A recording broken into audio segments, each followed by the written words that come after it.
Halo, halo semuanya. Thank you ya udah datang ya. Udah ikutan nih. Nah, ini ada siapa lagi nih ya? Wah, udah tambah banyak aja nih. Ada Om Leo Cerot. Halo Om Leo Cerot. Luar biasa nih Om Leo. Ada siapa aja nih ya? Ya. Oke, teman-teman. Para diver sekarang nih ya, sekarang ini kita ngobrol-ngobrol mengenai hiu. Mengenai hiu nih. Di sini udah ada Di sini udah ada ahlinya nih, yang ngotak-ngatik, ya, ngotak-ngatik mengenai hiu. Wah, ngotak-ngatik mengenai hiu, apa belajar mengenai hiu, dan uh, detailnya deh, banget banget mengenai hiu. Ada Om Garong nggak di sini, Om Garong? Om Garong udah datang? Halo Om Garong.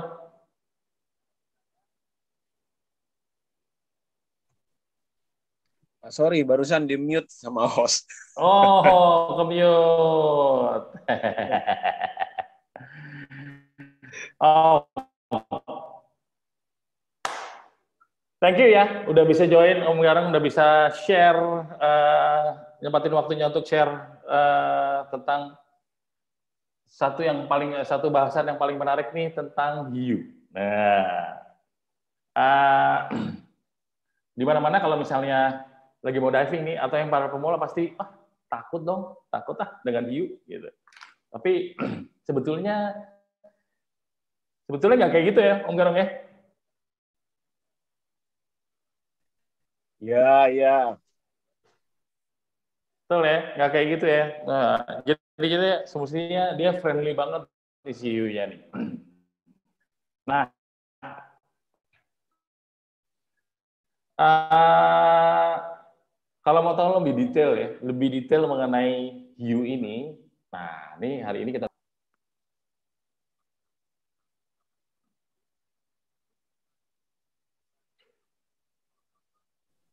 Halo? Ya, ya, silakan Om Garon. Sambil menunggu ada Bro Kakak juga kan di sini ya. Belum masuk Ada tapi bentar lagi Bro Kakak nih ya. Jadi mungkin ini sudah langsung ini apa namanya? Langsung on. saya mau jelasin apa gimana? Boleh, lanjut Om langsung. Oke ya, jika diizinkan mungkin saya share screen dulu kali ya.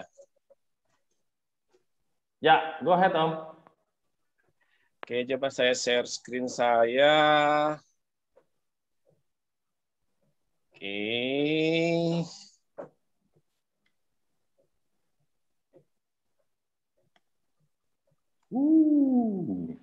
Mantap.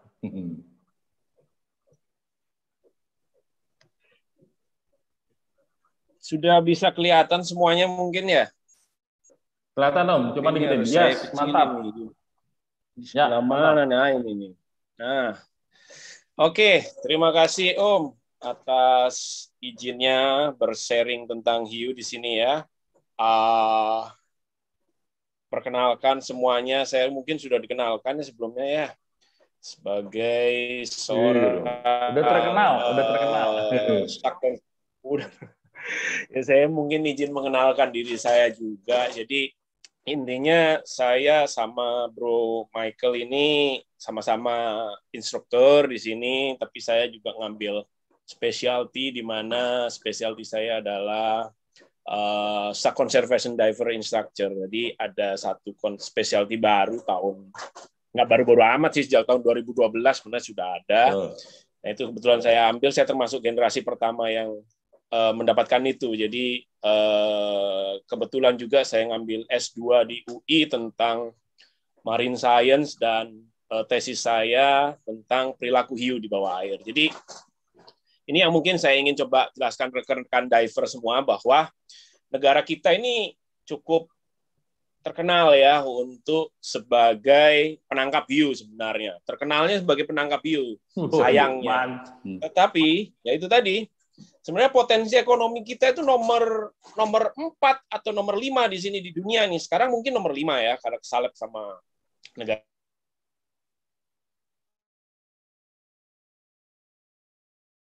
perwisataan hiu ini gitu ya. Perwisataan hiu kan macam-macam. Ada snorkel, ada melihat hiu saja dari kapal, ada diving sama hiu. Jadi sebenarnya banyak. Nah, kita termasuk ranking 5 nih, Om Michael nih. Jadi ini potensi Ranking besar 5. di Indonesia ini sebagai negara yang harusnya dialihkan dari nangkap hiu melalui penjualan sirip menjadi negara dengan prestasi sebagai pariwisata hiu gitu, Om Michael. Dan ini peluang kita sebagai dive guide, sebagai instruktur dan lain-lain untuk mengedepankan ini ke depannya gitu ya, mengubah perilaku dari eksploratif menangkap ke wisata kreatif atau wisata ini ya, wisata yang non ekstraktif tersebut gitu ya. Jadi ini adalah pandangan kita. Jadi ini saya paparkan dulu ya. Kemudian yang kedua adalah status konservasi. Jadi hiu ini kira-kira di dunia ini ada, kemarin udah saya type ke itu ya, ke Bro Michael, ada berapa banyak hiu. Ini sudah berubah nih angkanya. Ini kan tahun tahun 2017 ya. Jadi setelah tahun 2017 banyak lagi hiu yang ditemukan. Jadi kira-kira sekarang jumlahnya 520-an hiu di dunia ya. Sementara di Indonesia itu ada 121 hiu. Jadi kita tahu berapa sih? Kita nggak banyak tahu tentang hiu sebenarnya ya. Jadi yang kita tahu kan paling kalau disuruh misalnya murid diver yang baru belajar suruh nebak, mungkin cuma dapat tebak 20 atau 21 udah cukup bagus itu. Tapi kita punya sebenarnya 121 hiu nih, Oh Michael, di Indonesia. Spesiesnya ini ada banyak gitu ya. Wah, gile. Banyak banget berarti ya. 121 jenis ya, 121 jenis gitu. Iya. Tetapi paradoksnya adalah cuman satu yang dilindungi oleh undang-undang gitu, bukan undang-undang sih sebenarnya juga, bukan undang-undang, keputusan menteri malah levelnya ya. Jadi belum masuk ke undang-undang. Jadi mungkin itu yang perlu garis bawahi, bahwa status fully protected cuma didapatkan satu hiu, ya ini whale shark gitu. Selebihnya 120-nya kemana nih? Ya tidak dilindungi gitu ya. Artinya tidak dilindungi apa? Kalaupun kita berupaya untuk membawa ini ke arah ranah hukum atau segalanya, ya kurang di situ ya. Jadi ini yang mungkin kita harus tahu gitu ya. Jadi secara perlindungan agak miris, memang baru satu yang dilindungi dari 121. Itu mungkin latar belakangnya supaya kita tahu semua bahwa selain negeri kita kaya akan hiu, tetapi paradoks yang lain adalah cuma satu yang dilindungi dari banyak hiu yang ada di tanah air ini. Jadi itu. Berikutnya adalah kalau kita ingin belajar mengenai apa itu perilaku hiu, sebenarnya ada banyak buku dan sumber bacaan yang bagus nih untuk kita kalau mau diving ke tempat hiu. Apa sih kalau pengen kita mempelajari perilakunya nih, ada buku bagus nih. Ocean Ramsey udah tahu dong ya, di Instagram sudah terkenal.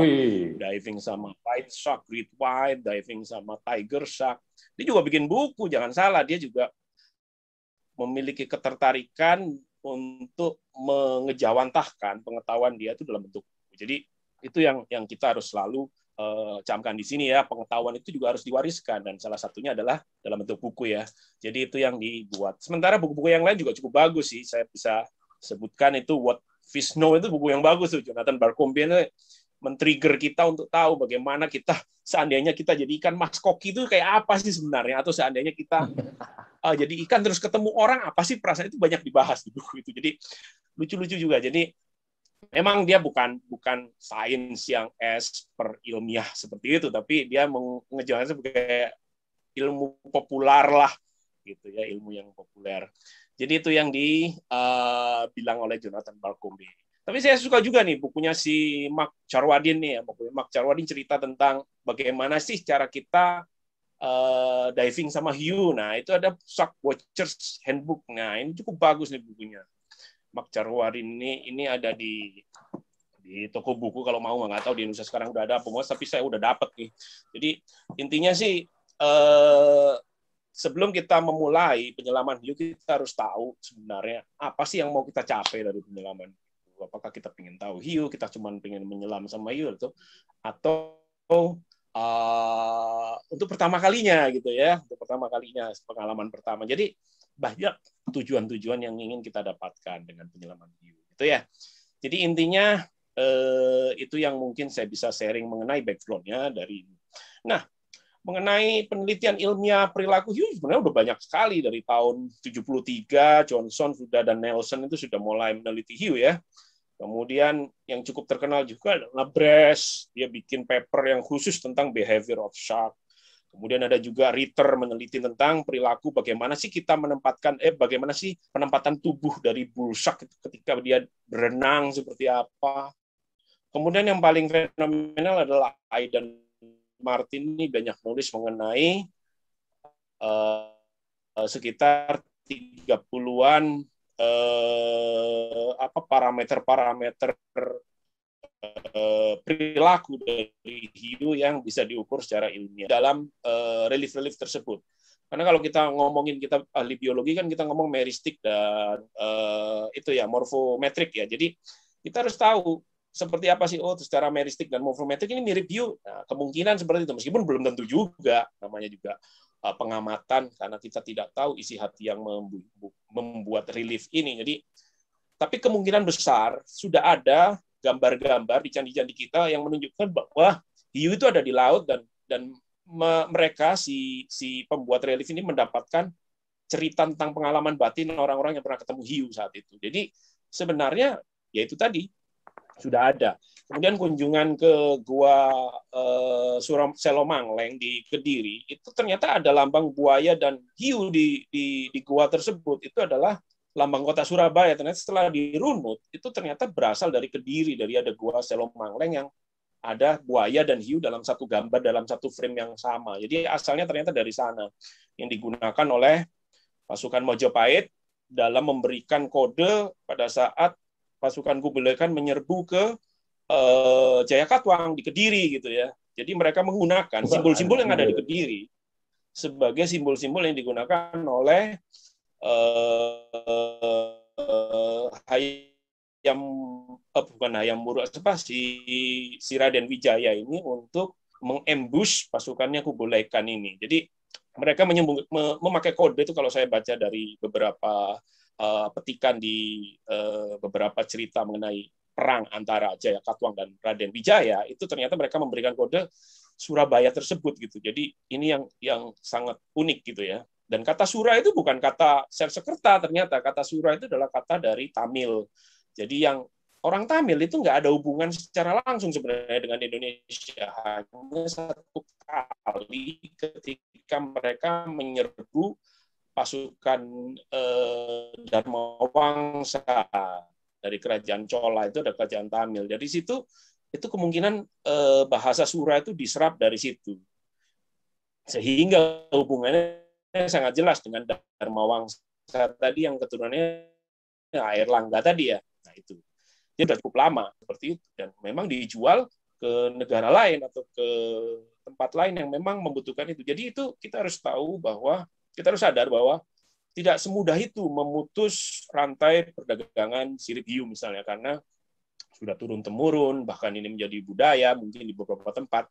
Dan satu lagi bahwa ada orang yang beli. Selama masih ada orang yang beli, sampai kapanpun juga akan susah untuk diberantas. Jadi seperti itu. Jadi ini kaitan antara manusia dan hiu dari pengalaman kita. Dan yang cukup menarik sebenarnya di Pulau Aru itu ada satu pulau yang ada beberapa keluarga yang merasa bahwa mereka keturunan hiu dan keturunan buaya. Agak unik memang. Jadi ada beberapa keluarga di sana. Mungkin saya nggak tahu pada saat cerita ini dibikin oleh seorang penulis Belanda, atau saya punya bukunya dalam bahasa Belanda sih memang.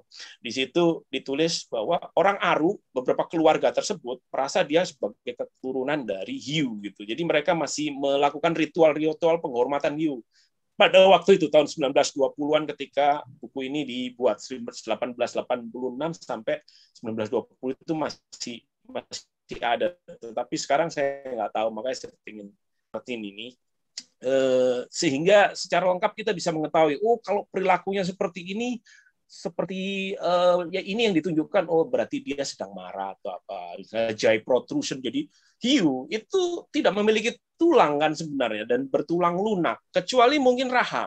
Jadi beberapa hiu yang bisa dikoleksi tulangnya itu sama orang-orang, itu adalah rahangnya biasanya. Karena rahang ini adalah bagian terkuat hiu.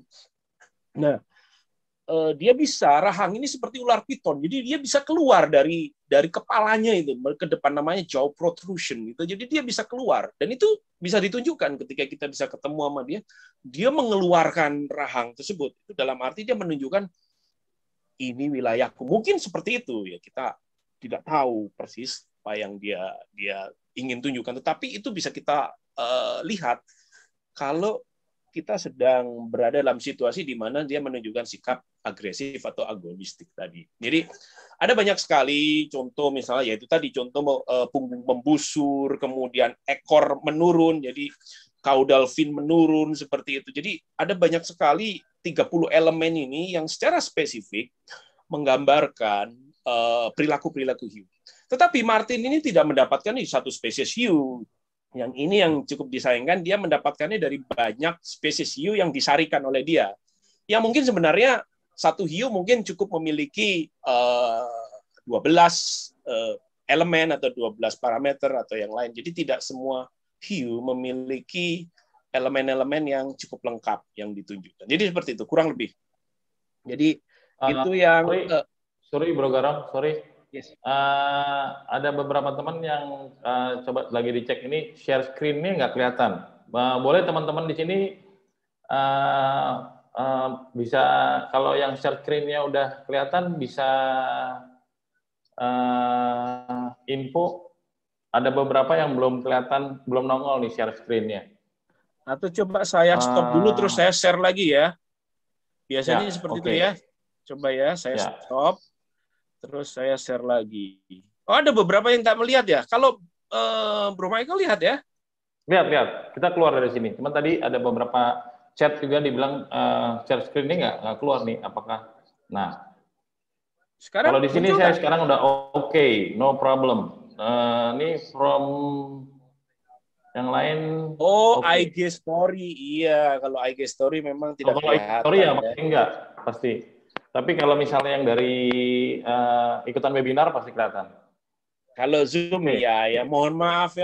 Jadi intinya mungkin ya itu tadi saya coba mengupayakan dengan tangan untuk menjelaskan. Jadi intinya adalah Aidan Martin ini salah satu saintis yang mengamati perilaku hiu dan menemukan 30 sikap atau perilaku hiu yang digambarkan secara visual oleh dia untuk merepresentasikan perilaku agonistik atau agresif dari hiu. Jadi 30 hiunya apakah di semua spesies? Belum tentu juga, seperti saya tadi bilang. Nah, apakah ini juga bisa digunakan oleh kita sebagai seorang diver yang sehari-hari? Ya, tentu saja bisa. Paling yang tadi saya utarakan, yang paling penting adalah fin depression tadi yang oleh Nelson dan Johnson ditemukan tahun 73, kemudian si Ritter menemukan bagaimana punggung melengkung atau punggung membusur, jadi seperti itu. Kemudian Martin ini menambahkan banyak sekali, salah satunya adalah caudal fin-nya depression, jaw protrusion, kemudian ada insangnya mengempih ya, bahasa Indonesia agak susah. Saya kadang-kadang kemarin pas tesis saya cari bahasa Indonesia itu mengepuh. Jadi dia mengepuh, jadi insangnya itu bergerak-gerak, dan itu bisa diamati. Memang ada beberapa yang seperti itu. Kemudian ada juga yang menunjukkan rahangnya membuka gitu ya, tanpa makan ini. Jadi tanpa ada peristiwa makan dia sengaja membuka rahangnya untuk mungkin menakuti kita atau apa, itu juga ada. Kemudian dia melakukan manuver itu dengan berbelok secara mendadak misalnya, itu juga ada ditunjukkan. Kemudian ke samping kita sampai sedekat mungkin ke kita, itu juga ada. Jadi ada banyak sekali sikap-sikap atau perilaku yang divisualkan oleh Aidan Martin ini yang bisa menjadi panduan kita untuk kalau kita nyelam sama hiu seperti apa sih sebenarnya sikap kita, seperti itu. Jadi ini sebentar kok nggak bisa bergerak nih saya. Oke, coba saya share lagi. Oke, jadi ini tentang perilaku. Kemudian hiu itu ternyata memiliki respon terhadap alat-alat tertentu seperti magnet. Jadi Profesor O'Connell ini pernah datang ke Morotai. Profesor O'Connell ini ahlinya di sini. Jadi dia ahlinya tentang bagaimana magnet berpengaruh terhadap hiu. Jadi ini digunakan secara umum, magnet ini dalam bentuk jaring-jaring di Australia karena ada serangan hiu di pantai-pantai di Queensland, di Australia Barat. Mereka memasang semacam jala yang dilengkapi dengan magnet.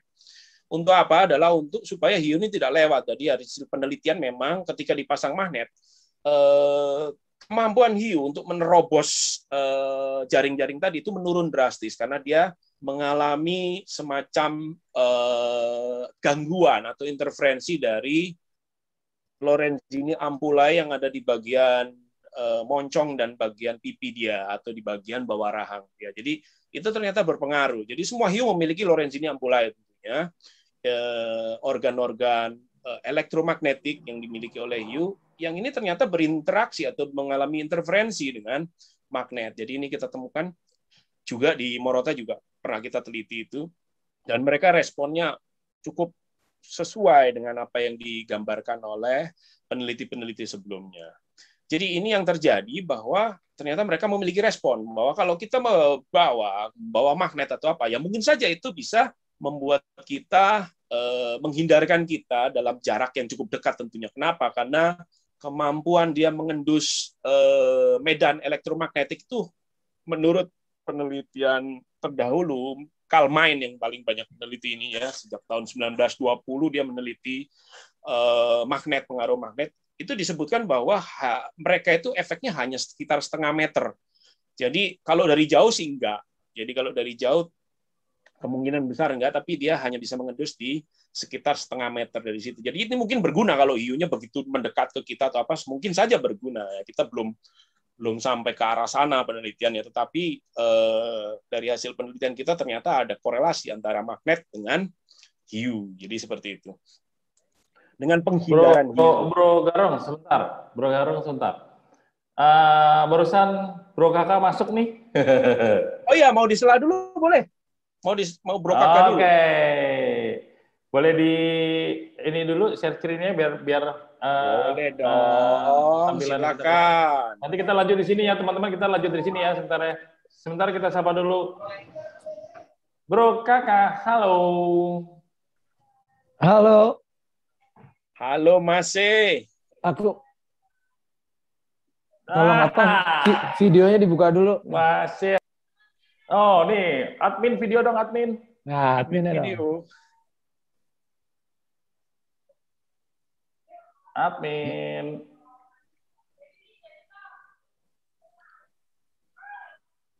Bro, admin mana nih? Udah buka? Sudah. Nah, mantap. Halo bro. Halo, apa kabar Mike? Cak Garong, terima kasih. Kabar nih Mas E. Sehat-sehat. Alhamdulillah, salam semuanya, salam sehat. Terima kasih udah ditungguin.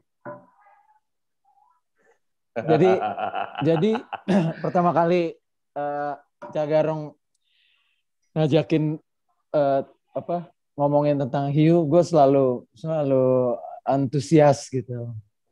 Gak usah diajakin talk show, diajakin ngobrol tentang hiu aja gue udah sangat excited gitu.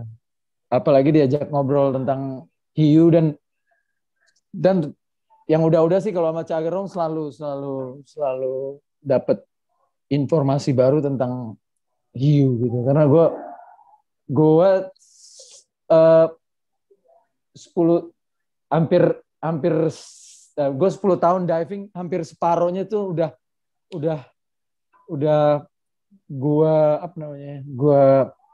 gue dedikasiin untuk mencari tahu tentang hiu gitu. Jadi begitu kenal sama Cak Garong, wah itu kayak ketemu library berjalan gitu loh. Jadi begitu Cak Garong hari malam ini ngajakin ngobrolin tentang hiu, ayo. Sebetulnya gue pengen dengar informasi baru tentang hiu dan lain-lainnya gitu.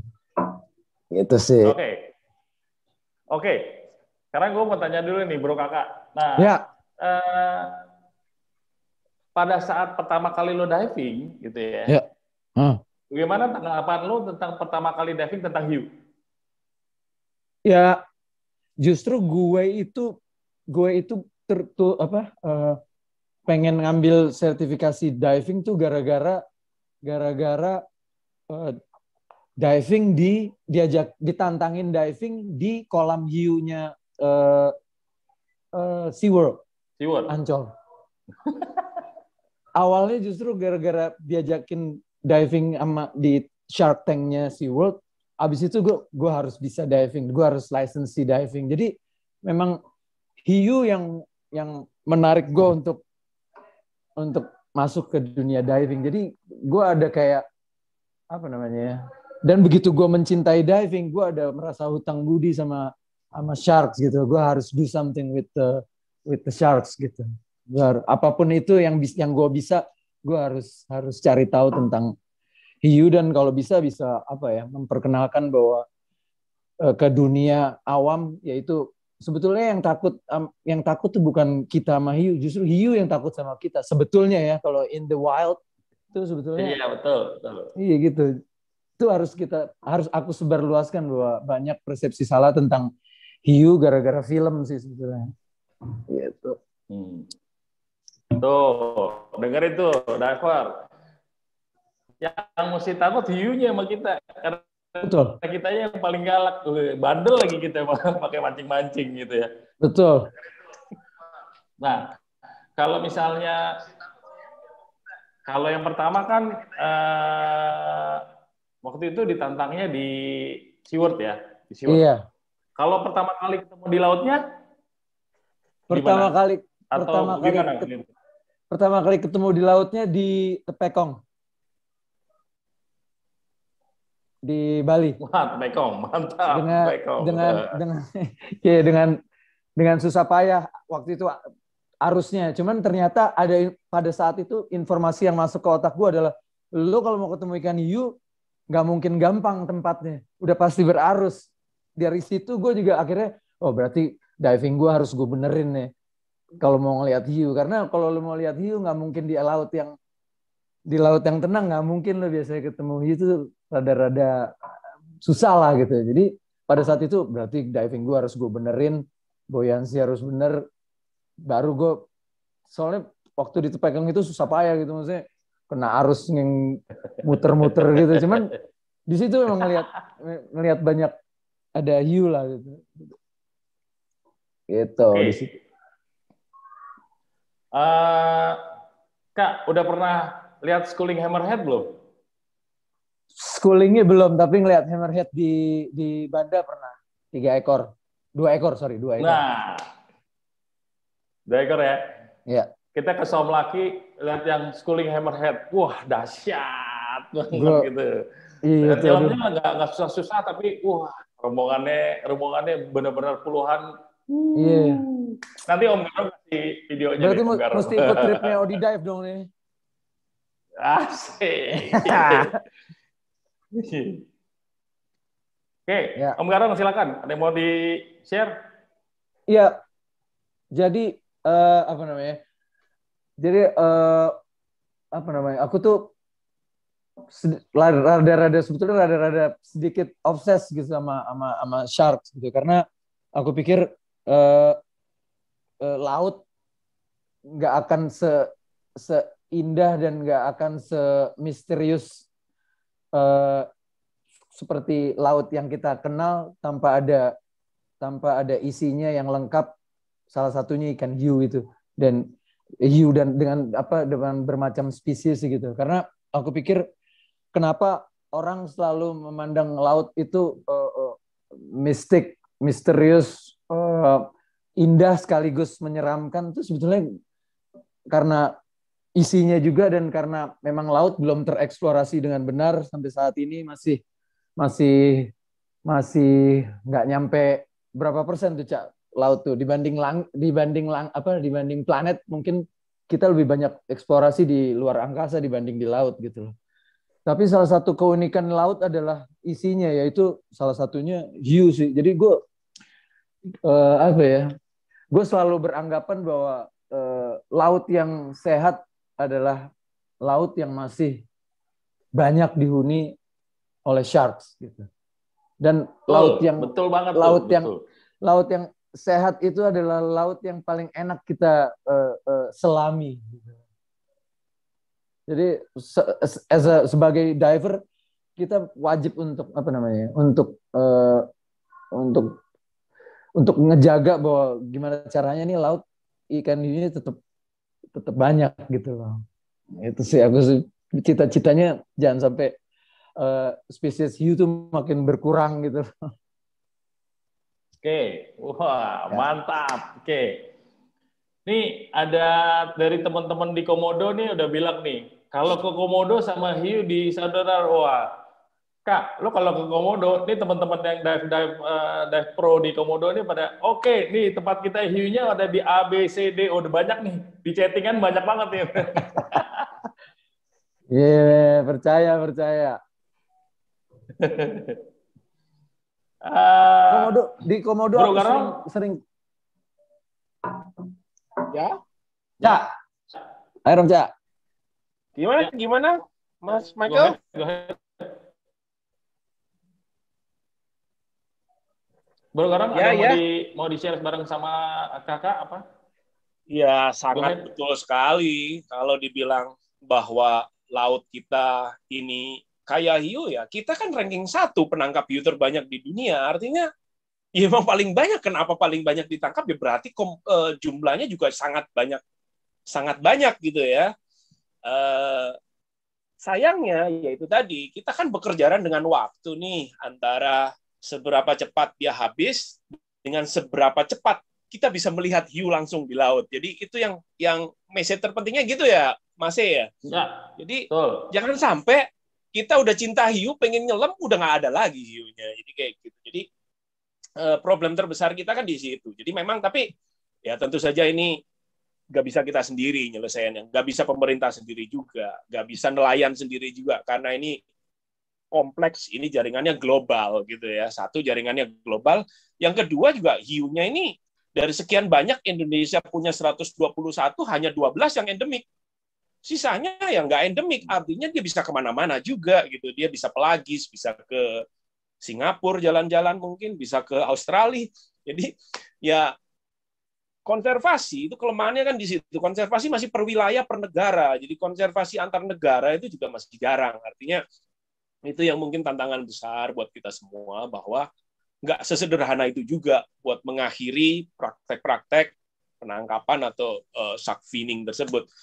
Huge effort dan yang paling penting adalah satu buat saya pribadi, kalau saya pribadi mungkin kakak juga ya. Jadi kita sama-sama lah kita keliling Indonesia ya, nanti kalau COVID sudah selesai bantu tuh dive center di daerah agar hidup. Supaya apa? Dengan dia hidup, mungkin orang yang tadinya nangkep hiu bisa gabung jadi motorisnya atau apa. Jadi seperti itu. Jadi intinya diving ini kita harapkan menghidupi banyak orang yang tadinya nangkep hiu jadi berubah. Gitu. Motoris saya dulunya sempat nangkep hiu juga sampai ke Pulau Palau juga. Jadi itu saya rekrut supaya ada perubahan gitu ya dalam minimal satu orang. Saya nggak bisa memberikan duit ke banyak orang juga gitu kan, kemampuan terbatas. Tapi minimal kontribusi kita tuh ada buat environment. Bagaimana misalnya Michael bikin trip-trip ke daerah yang kayak hiu, membantu dive guide daerah, dive center daerah berkembang.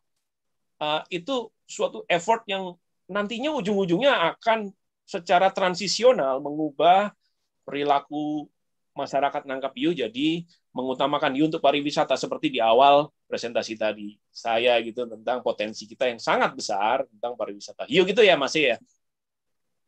Oke, bro kakak, kita ada nanti kita buat Save Shark. Wah, kampanye mengenai Save Shark ya. Mantap. Silakan. Kak. Iya.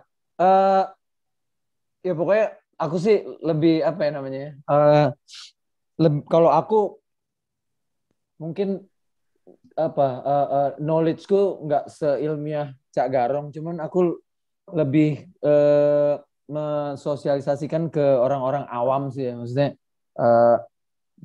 dari 10 orang yang temuin pasti sekitar 8 orang tuh rata-rata takut sama hiu. Yang tadi makanya gue bilang sebetulnya kalau di laut yang takut tuh justru lebih si sharknya dibanding kita gitu.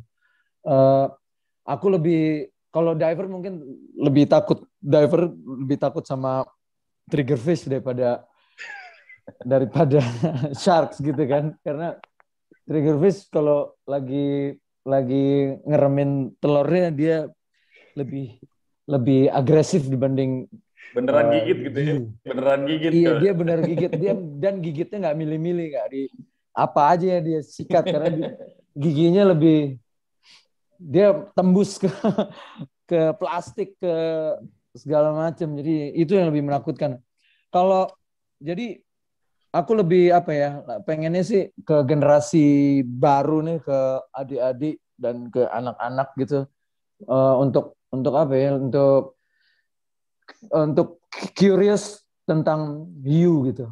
Maksudnya dengan mereka curious, mereka akan cari tahu, dan dengan mereka cari tahu, mereka akan mengenal. Begitu mengenal, mereka akan apa namanya, berusaha untuk gimana caranya apa namanya, menyayangi gitu loh. Aku sih berpikirnya gitu. Maksudnya aku ngenalin ke anak-anakku juga bahwa lu jangan salah, gue kalau kalau diving trip bukan cuman sekedar jalan-jalan doang. Jadi gue ngambil footage dan aku kasih tahu ke anak-anakku bahwa ini hiu berperan penting untuk kesehatan laut. Kalau ikan ini perannya sebagai ini, kalau nudibranch perannya ini, kalau apa itu namanya, yang ya segala macam punya peran yang spesifik untuk kesehatan laut. Tapi yang paling penting adalah aku selalu nekenin bahwa sharks itu ada di top predator. Jadi kalau di puncak rantai makanan aja masih banyak, masih ada, insya Allah ke bawahnya banyak sehat gitu. Dan kalau ikan di bawah rantai makanan masih banyak, manusianya sendiri juga akan punya kesempatan untuk apa namanya, ambil ikan untuk penghidupan gitu. Akhirnya balik lagi ke sustainable resource gitu kan. Ya gitu sih. Sedap. Gitu. Thank you, Mike. Sedap. Thank you, keren banget. Oke. Nah, dari teman-teman diver ada pertanyaan nggak buat kakak? Silakan.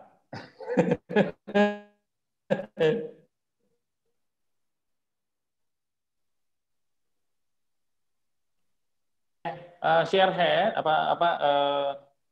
wave hand, habis itu nanti akan dibuka nih. Ada yang mau ditanya tentang pengalaman hiunya diving, kakak diving sama hiu? Gitu. Kalau di chat sih banyak banget, Kak. Kalau di chat sih banyak banget yang ditanya nih. Oke.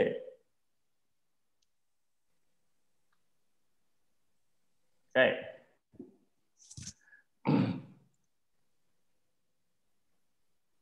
Bentar ya, gua buka. Wah, di sini ada di IG juga ada. Oke, share conference. Om Garong, bro kakak udah certified share conversation dah belum? Belum. Rencana gagal ya kemarin ya, kita mau. Kemarin iya belum. Ntar cari waktu lagi kita cari waktu lagi lah. Iya, Aku sama bro kakak kemarin mau eksploratif diving ke tempat yang belum pernah di-divingin, belum dijual lah untuk tamu istilahnya. Betul. Kita ke tempat yang baru ditemukan ya, kakak yang mungkin pertama kali diving di sana, dia info aku, terus aku datengin ke tempatnya. Ya kalau saya sih, ternyata setelah kita ke sana, ya, divingnya, hiunya juga masih yang umum sebenarnya yang di Indonesia, apa yang kita cari nggak ketemu waktu itu sayangnya. Tetapi ya alhamdulillah udah kita bikinkan satu paper buat dituliskan di conference gitu. Jadi intinya kita ketemu, kita coba tuliskan. Jadi kalau saya pribadi bergeraknya di situ, Bro Michael. Jadi bergeraknya ke arah keilmuan agar ada yang kita wariskan juga. Selain dari sisi wisata mata, kita juga wisata pikiran gitu ya. Jadi kalau saya pribadi ke arah sana. Jadi lebih tertarik ke situ juga gitu, apa yang kita biar ada yang terwariskan ke generasi berikutnya. Kita negara penangkap hiu, kenapa kita bukan negara peneliti hiu terbesar? Sayangnya itu banyak penulis hiu itu orang asing, itu yang membuat saya sangat miris ya. Kita penangkap hiu terbesar tapi kita nggak mempelajari hiu gitu. Rekan-rekan seperti kakak, kemudian teman-teman yang lain dari SafeShark segala macam bergerak di ruang yang tersendiri dan kita saling mendukung gitu ya. Tapi kalau saya bergerak di ruang ilmu misalnya seperti itu, jadi ada slotnya masing-masing, tidak selayaknya kita bertengkar sementara konservasi ini terus bekerjaan dengan waktu gitu ya. Jangan sampai kita nggak kolaborasi, kita malah saling bertengkar sendiri. Cuman intinya adalah apa yang kita perjuangkan itu sama-sama baik. Kali kita jadi diver, itu kita agen lingkungan gitu. Betul kan, bro? Jadi agen lingkungan. Jadi nggak bisa dibantah lah. Nggak mungkin diver itu nggak cinta lingkungan. Kalau nggak itu salah gurunya, salah agensinya, atau salah belajar. Seperti itu ya, bro. Iya. Karena tempat main kita di laut nih, tempat main kita di laut sama hiu teman kita nih. Jadi kalau itunya dihilangin, wah sama aja kita kehilangan temen nih jadinya. Iya nggak, bro? Sakit, bro. Apa? Tragis ya, tragis. Oke.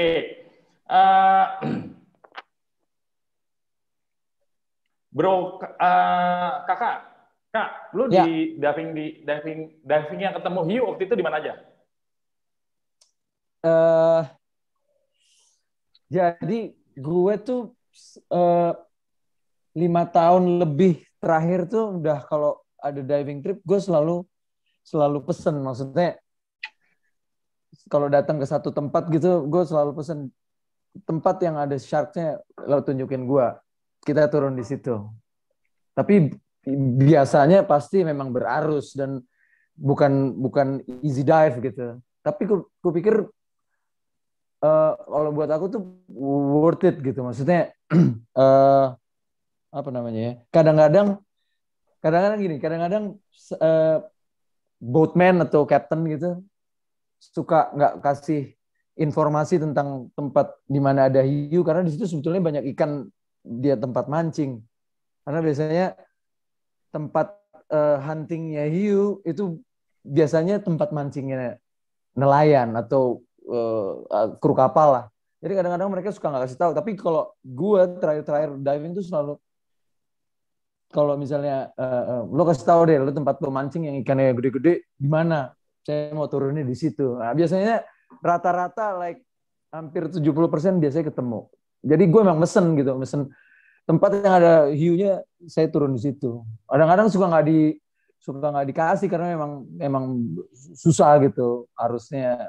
Cuman asik kan. Itu apa namanya? Walaupun divingnya sebentar, tapi kalau ngelihat hiu tuh kayak ngelihat konsernya Rolling Stone gitu loh.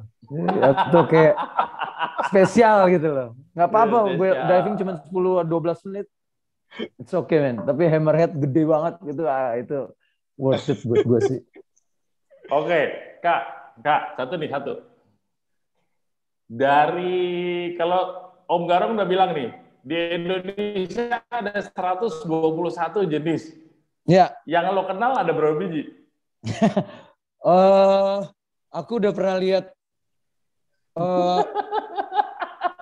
Aku belum pernah ngeliat bull sharks, tiger sharks, great white shark yang sempat lewat di Penida. Itu doang, yang lainnya udah. Luar biasa. Berarti yang lo udah lihat nih sekitar 110 lah ya. Iya. Kan cuma 3 apa 4 tuh tadi yang belum. Yang lainnya udah semua udah kan. Iya. Soalnya kemarin terakhir aku lihat ada guitar shark.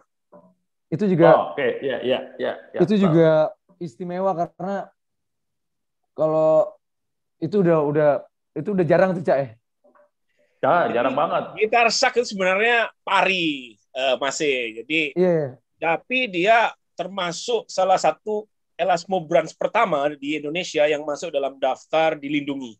Jadi kalau digabungkan antara pari dan hiu, dia yang pertama. Memang dulu dulu disebut hiu, tetapi pada klasifikasi tahun 90-an kalau nggak salah itu diubah jadi kelasnya pari ternyata. Tapi nggak apa-apa, artinya ketemu aja udah jarang banget.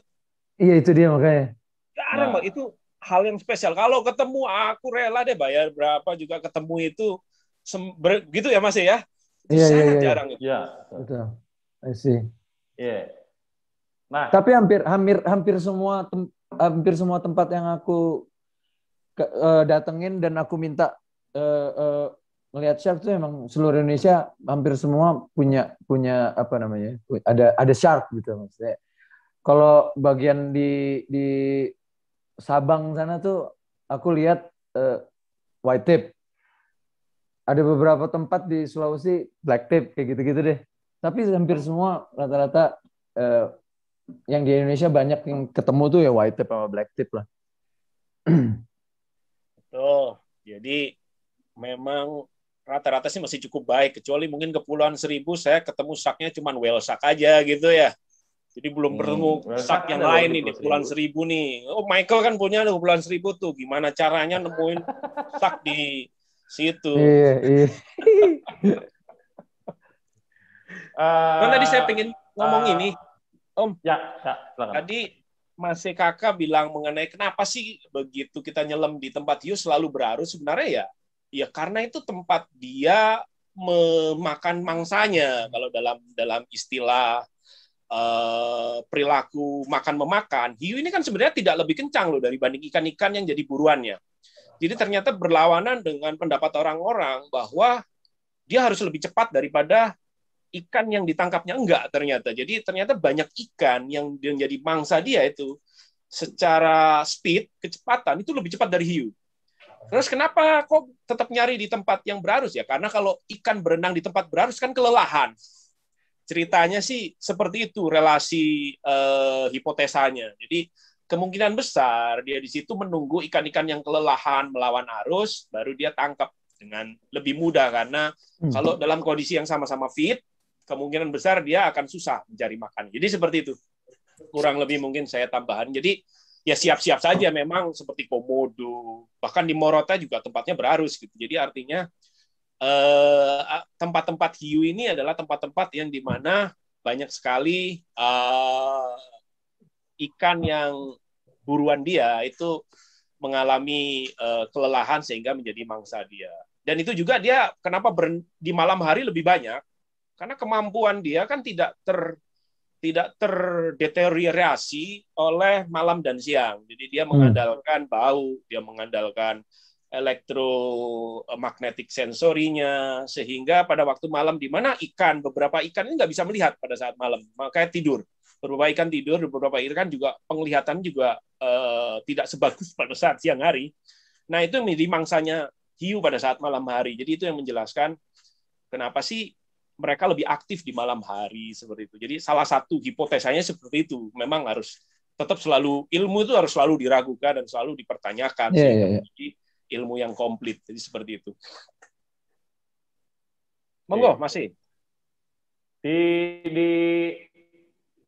Untuk night dive dia memang ada sendiri ya, berarti dia nggak terpengaruh siang dan malam ya, berarti ya si hiu ini ya.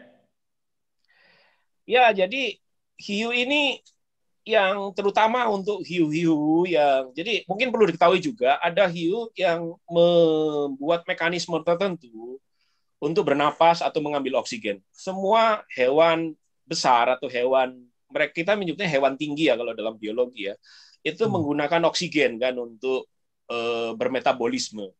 Nah, hewan-hewan yang menggunakan oksigen ini dengan paru-parunya tentunya itu memiliki dua tipe kalau untuk hiu. Yang satu adalah yang memiliki pompa di insangnya sehingga dia diam pun itu bisa memasukkan air ke dalam tubuhnya. Contohnya adalah white tip, nurse shark, ya, rugged tooth, itu wobegong, kemudian hiu berjalan, itu semua adalah hiu yang bisa diam baik 1 jam, 2 jam juga bisa diam. Dan dia bisa tidur di situ.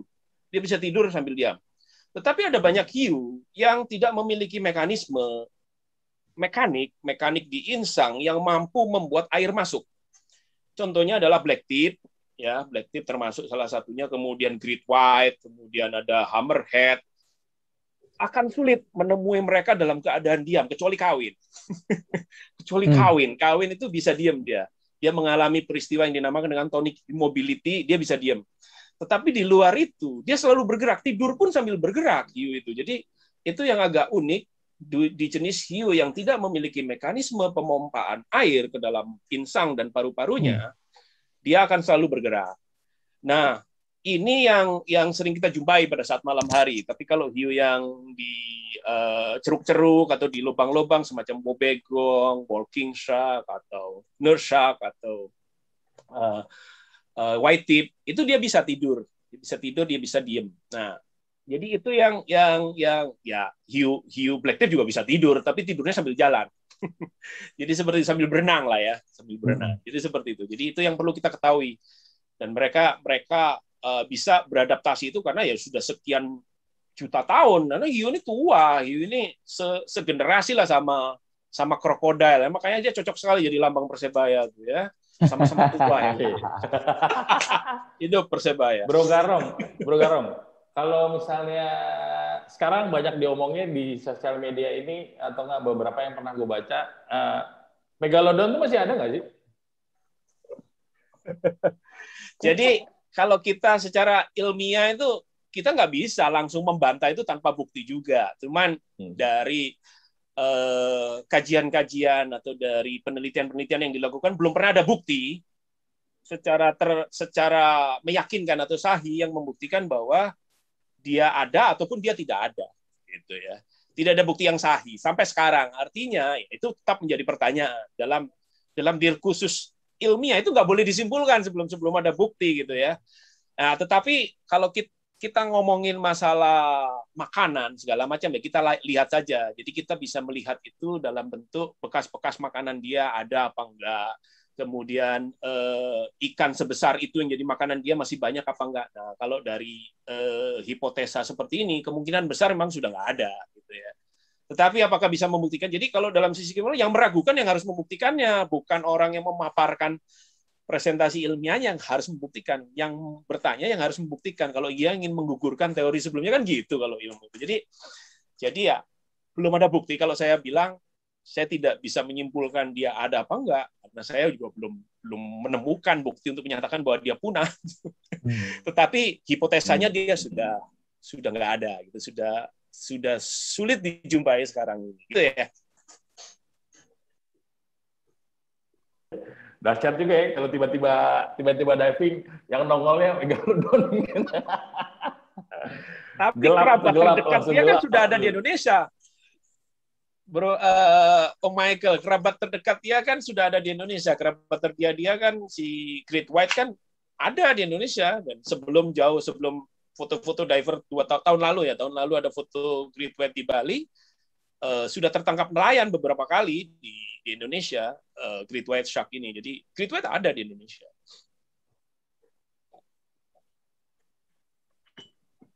Wah, ada ya, mantap. Itu boleh dikembangkan menjadi wisata Great White di Indonesia. Tuh, dahsyat. Teman-teman diver nih, kalau misalnya mau ada pertanyaan ke Bro Garong atau ke Bro Kakak, boleh loh, silakan. Jadi bisa wave-nya aja. Nanti akan dibukain. Oke, ini ada pertanyaan nih, Om Garong ada pertanyaan nih dari Kuala Tatoan, ya. Dulu pernah ada basking-shark kelihatan di Komodo. Apa ciri habitat basking-shark? Mungkin saya koreksi sedikit. Jadi kemungkinan besar kalau dari ciri-ciri foto yang kalau saya tidak tahu karena tidak dicantumkan fotonya di sini ya sama Kuala Tatoan ini ya.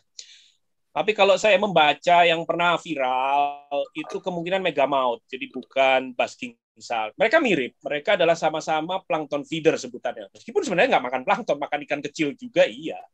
Sifatnya itu seperti whale shark lah, atau seperti mantal. Jadi mereka makan ikan-ikan kecil dengan mengembangkan selebar mungkin mulutnya, kemudian berenang. Itulah kenapa mulut dia itu di depan.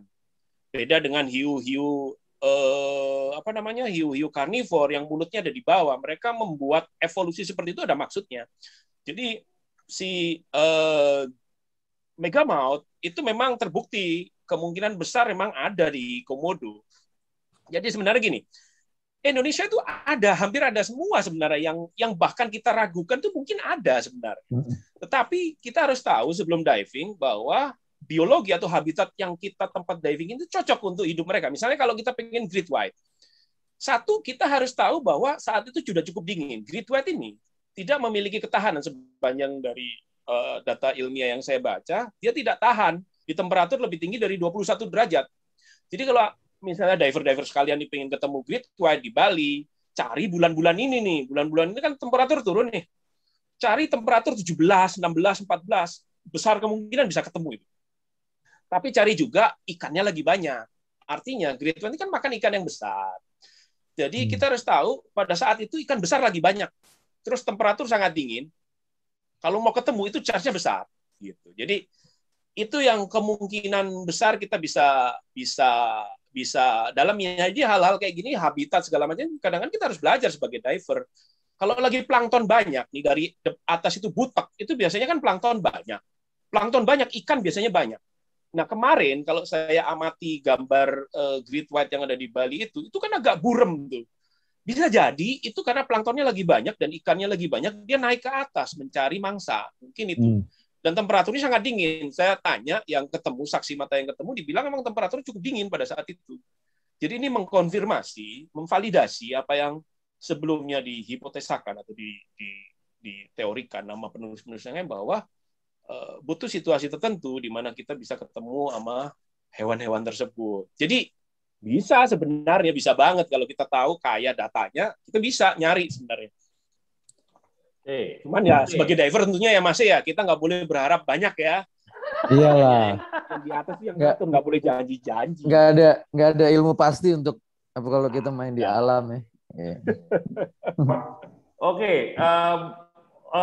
Om Garong ada lagi nih, Karissa Pratiwi. Dia mau tanya nih, tadi sempat dibahas kalau kita harus ramah. Apa yang baiknya kita lakukan biar para hiu yakin bahwa kita ramah, bukan ancaman buat si hiunya? Apa tuh? Diver in itself itu ancaman buat hiu gitu ya. Diver in itself inherently kita itu ancaman buat mereka. Jadi mau kita bersikap ramah atau enggak, kita tuh ancaman begitu kita masuk ke habitat mereka. Sengaja atau tidak, itu mengganggu sebenarnya. Ya, cuman kita ingin tahu apakah pada saat kita masuk, kita ini membuat mereka terprovokasi. Dan itu yang penting. Jadi kalau kita membaca hiu itu kan selalu merepresentasikan kita itu apakah mangsa apa enggak. Itu yang pertama kali dia sensor dia pertama kita masuk. Jadi ya kita bersikaplah seolah-olah kita itu bukan mangsa dia gitu aja. Jadi itu tips pertama sih kalau dari saya. Caranya bagaimana? Ya memang agak susah sih ya. Jadi hiu ini kan sebagian besar hiu sih.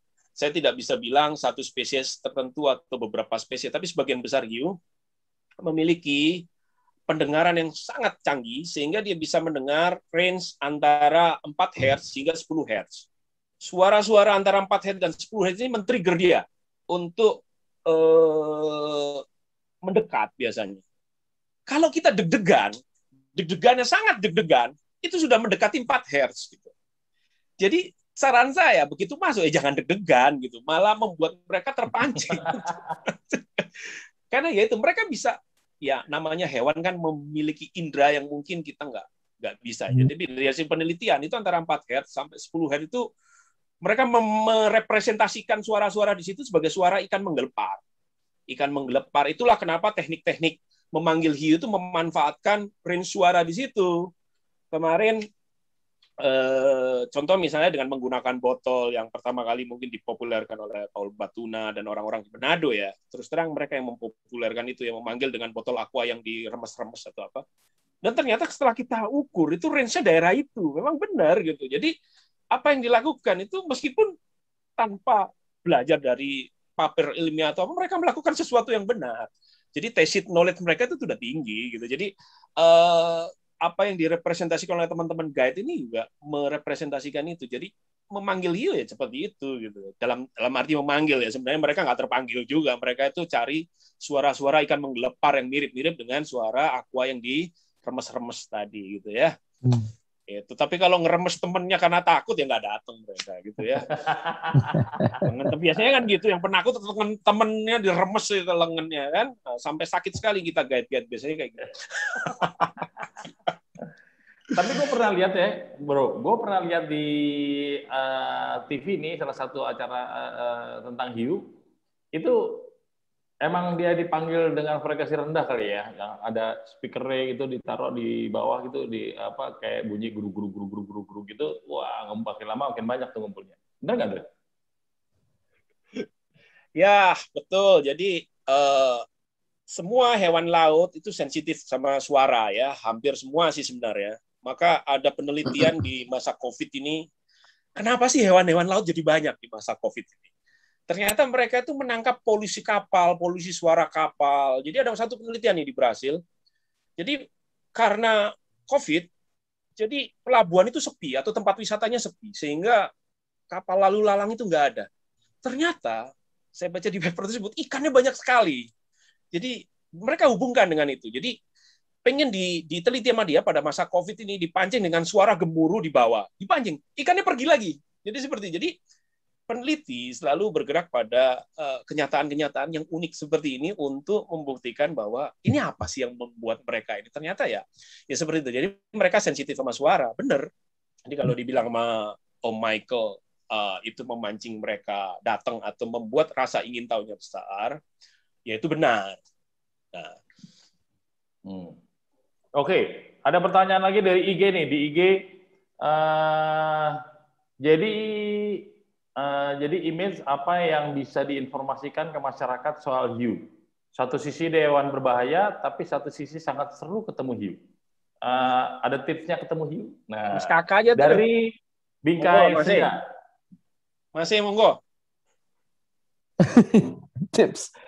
Ya, balik lagi ke tadi, kita nggak bisa berharap banyak kalau bermain sama alam ya, sama aja kayak apa namanya ya, kayak nungguin sunset yang bagus gitu, perfect sunset. Nggak selalu kita dapat perfect sunset kan gitu. Tapi gejala-gejala alam bisa kita baca gitu loh. Tadi Cak Garong sempat mention bahwa sebetulnya gejala alamnya atau lingkungan tempat si hiu itu berada dan cara dia hunting itu sebetulnya kita bisa pelajarin gitu. Yang tadi aku sempat bilang juga bahwa di mana tempat ada ikan besarnya banyak, biasanya di situ hiu suka main lah gitu loh. Karena dia akan, kalau hiu yang rada besar itu pasti dia akan butuh makanan yang ikan besar gitu. Jadi sebetulnya kita cari apa namanya? Cari tanda-tanda alam lah gitu loh. Kalau ngasih tips pastinya sih aku nggak bisa ya. Cuman kita juga bisa baca bahwa misalnya ke Komodo gitu. Nah, biasanya teman-teman guide apalah di mana hiu di Komodo tuh daerah mana, dive site mana yang banyak hiunya, Crystal Rock gitu, ya kan gitu. Kalau di Manado gitu, mungkin kita ke arah apa namanya itu ya, Manado Tua atau ada apa namanya? Sebetulnya kuncinya adalah sebetulnya tanya nelayan sih kalau gue bilang. Lebih dia yang tadi aku sempat bilang. Jadi tempat mancing mereka biasanya disitulah mereka bareng cari ikan gitu loh. Sama-sama predator lah, nelayan predator, si shark itu juga predator. Gitu sih paling bisa. Ya, gimana nih bro? Bro Cagarong. Valid. Apa yang disampaikan masih valid. Jadi kalau saya sih, yang pertama nelayan tentunya. Kalau saya dulu waktu di Morotai kan saya sering survei juga. Saya survei ke satu tempat. Nggak pernah ada diver turun situ. Kita baru pertama kali ke situ tahun 2013. Saya sama kapal nelayan mampir kampung nelayan dulu. Kita bawa orangnya. Ya kita bawa orangnya. Ayo ikut kita yuk. Biasa mancing di mana? Aku nggak ngomong seperti Bro Kakak juga. Aku nggak ngomong ini kita mau mancing ketemu hiu di mana, nggak. Mancing yang di pinggir deket-deket pantai, tetapi nggak dalam-dalam. Yang dapat ikan-ikan gede di mana? Tunjukin sama dia. Berapa dalam ini? Kira-kira Depa kan, ngomongnya Depa orang sana kan. Nah, segini Depa. Oke, aku bisa langsung konversi kan berapa meter. Safe dive nggak? Ya, jangan lupa ya, kalau kita diving tetap harus safe. Kita harus diving, nggak boleh di luar batas-batas recreational dive yang kita miliki nih sertifikatnya. Nah, itu turutin dia. itu ya, nggak boleh. Ya. Itu pertama. Kita alam itu jangan dilawan lah, udahlah. Kita udah tua nih, ya mungkin ada yang masih muda sih ya. Tapi kalau aku sama Om Michael sama Bro Kakak udah cari yang enak-enak ya sebenarnya ya. Iya. Iya, benar. Jangan nentangin alam lah, nggak akan bisa kita ngalahin alam. Nah, jadi kita tanya, kita diving di situ, dan bener aku ketemu gray shark itu banyak banget di situ, yang tempat yang belum pernah aku divingin sebelumnya. Jadi saranku pertama kalau pengen ketemu ya tanya nelayan, yang kedua dive guide tentunya. Jadi kemana-mana sesuai dengan tadi, kalau kita berwisata itu kita ngidupin loh orang-orang yang daerah-daerah nih ya. Iya. Komodo, apalagi semakin terpencil daerah yang belum pernah ada tamu sekian tahun, kita kesana lah. Jadi kalau saya sih tujuannya mungkin kita ngeluarin duit lebih besar karena tamunya nggak banyak, mungkin saya cuma bertiga, tetapi itu cukup berarti buat mereka. Jadi saya sampaikan di sini teman-teman semua, kunjungilah mumpung nanti kalau COVID ini sudah berlalu, sudah vaksin semua ya, semoga lah ya kita nggak ngalamin kayak India. Udah tuh kita kemana-mana deh, kita kemana-mana, dinyatakan pemerintah aman, udah kita lihat hiu di Indonesia, bantu orang-orang lokal. Dan mereka pasti tahu hiunya di mana gitu ya. Wah, kita ke Morotai. Tahu ini. Insya Allah akan ketemu kalau mereka memang ya, tapi tanya terus ya, bener nggak, kapan ketemu, mana ada fotonya ya, tunjukin. Pertanyaan-pertanyaan itu boleh ditanyakan, tapi intinya kita harus berkunjung kemana-mana ya, Bro Michael.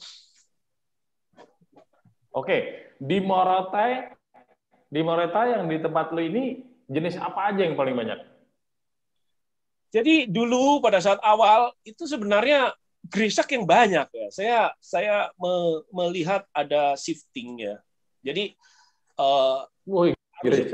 gray shark yang banyak. Pertama kali itu saya dikasih tahu sama salah satu orang Ternate ya yang mengantar saya ke sana.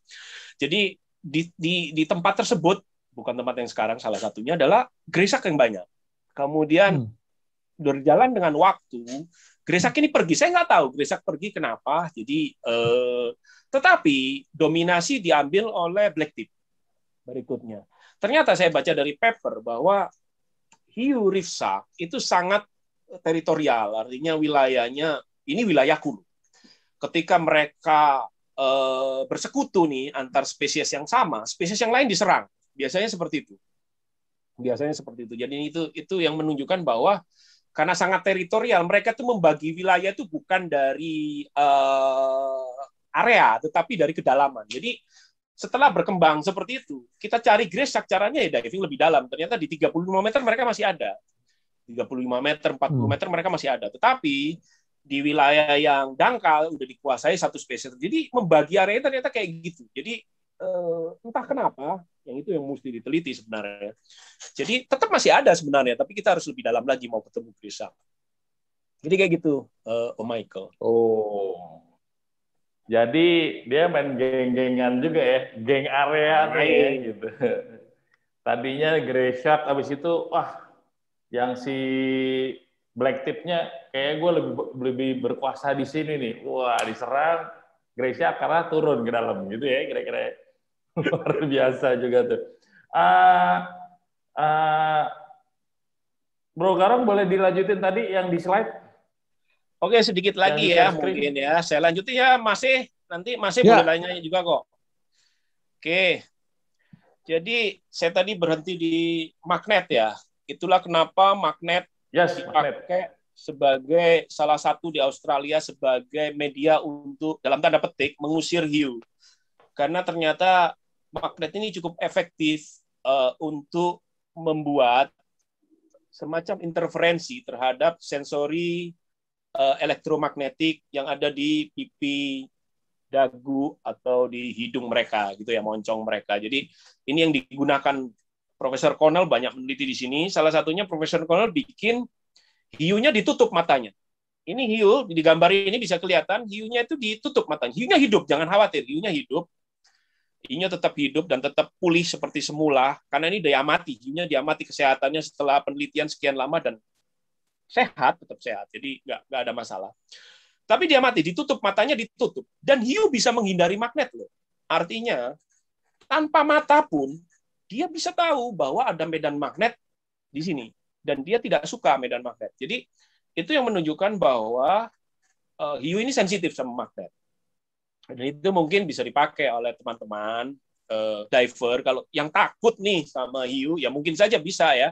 Saya belum bisa menyimpulkan ini berlaku untuk semua spesies ya. Spesies yang diteliti di sini adalah nurse shark ya, atau lemon shark ya. Sorry, lemon shark, Negaprion bifurostris.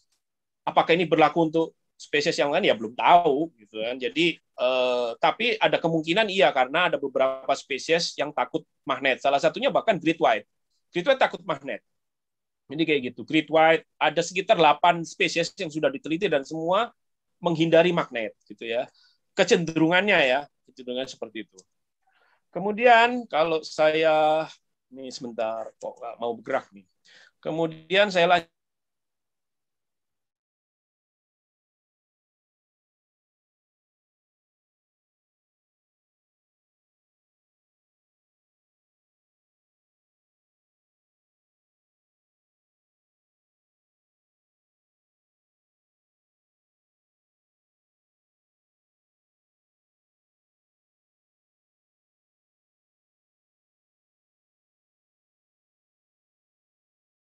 Saya belum dapat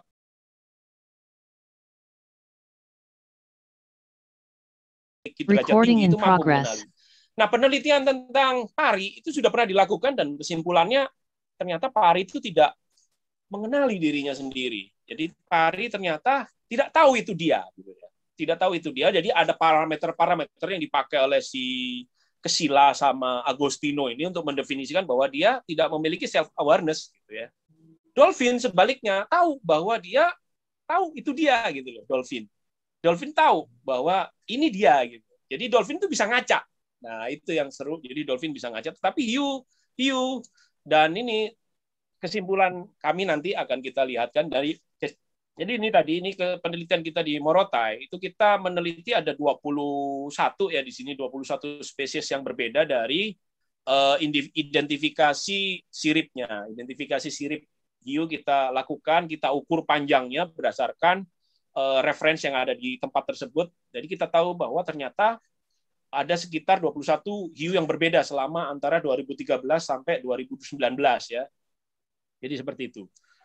Kemudian ini adalah hasil dari penelitian kita di Morotai. Ternyata ada banyak sekali perilaku hiu yang kita tangkap pada saat penelitian ini. Jadi contoh misalnya dengan memutar, kemudian membentuk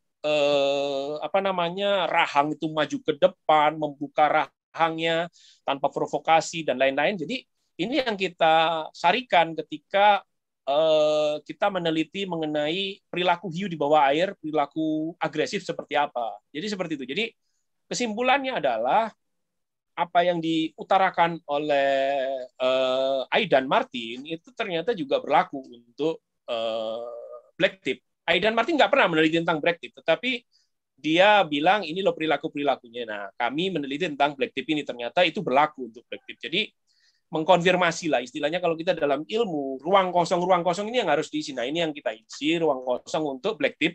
Kita punya nih perilakunya apa saja. Jadi foto-fotonya ada di sini dan ini berlaku selama sekitar 6-7 tahun. Jadi 6-7 tahun penelitian ini 11 tahun kan paling tua. Artinya sudah sekitar setengah umurnya kita teliti nih ya. 7 tahun sekitar setengah umurnya udah kita teliti. Bayangin kalau misalnya Om Michael mengamati dulu ya, kalau masih bujang itu ngamatin cewek selama setengah umurnya kan udah pasti tahu perilakunya ya. Bro Kakak juga dulu pas pacaran ngamatin sekitar setengah umurnya diamati, perilakunya lama-lama akan ketahuan. Jadi mengamati perilaku itu nggak bisa pendek-pendek, penelitiannya harus panjang dan ini effort yang besar. Itulah kenapa penelitian hiu di bawah air itu effortnya besar ya, karena butuh waktu yang lama penelitian perilaku. Itu juga yang menjadi hambatan terbesar ya.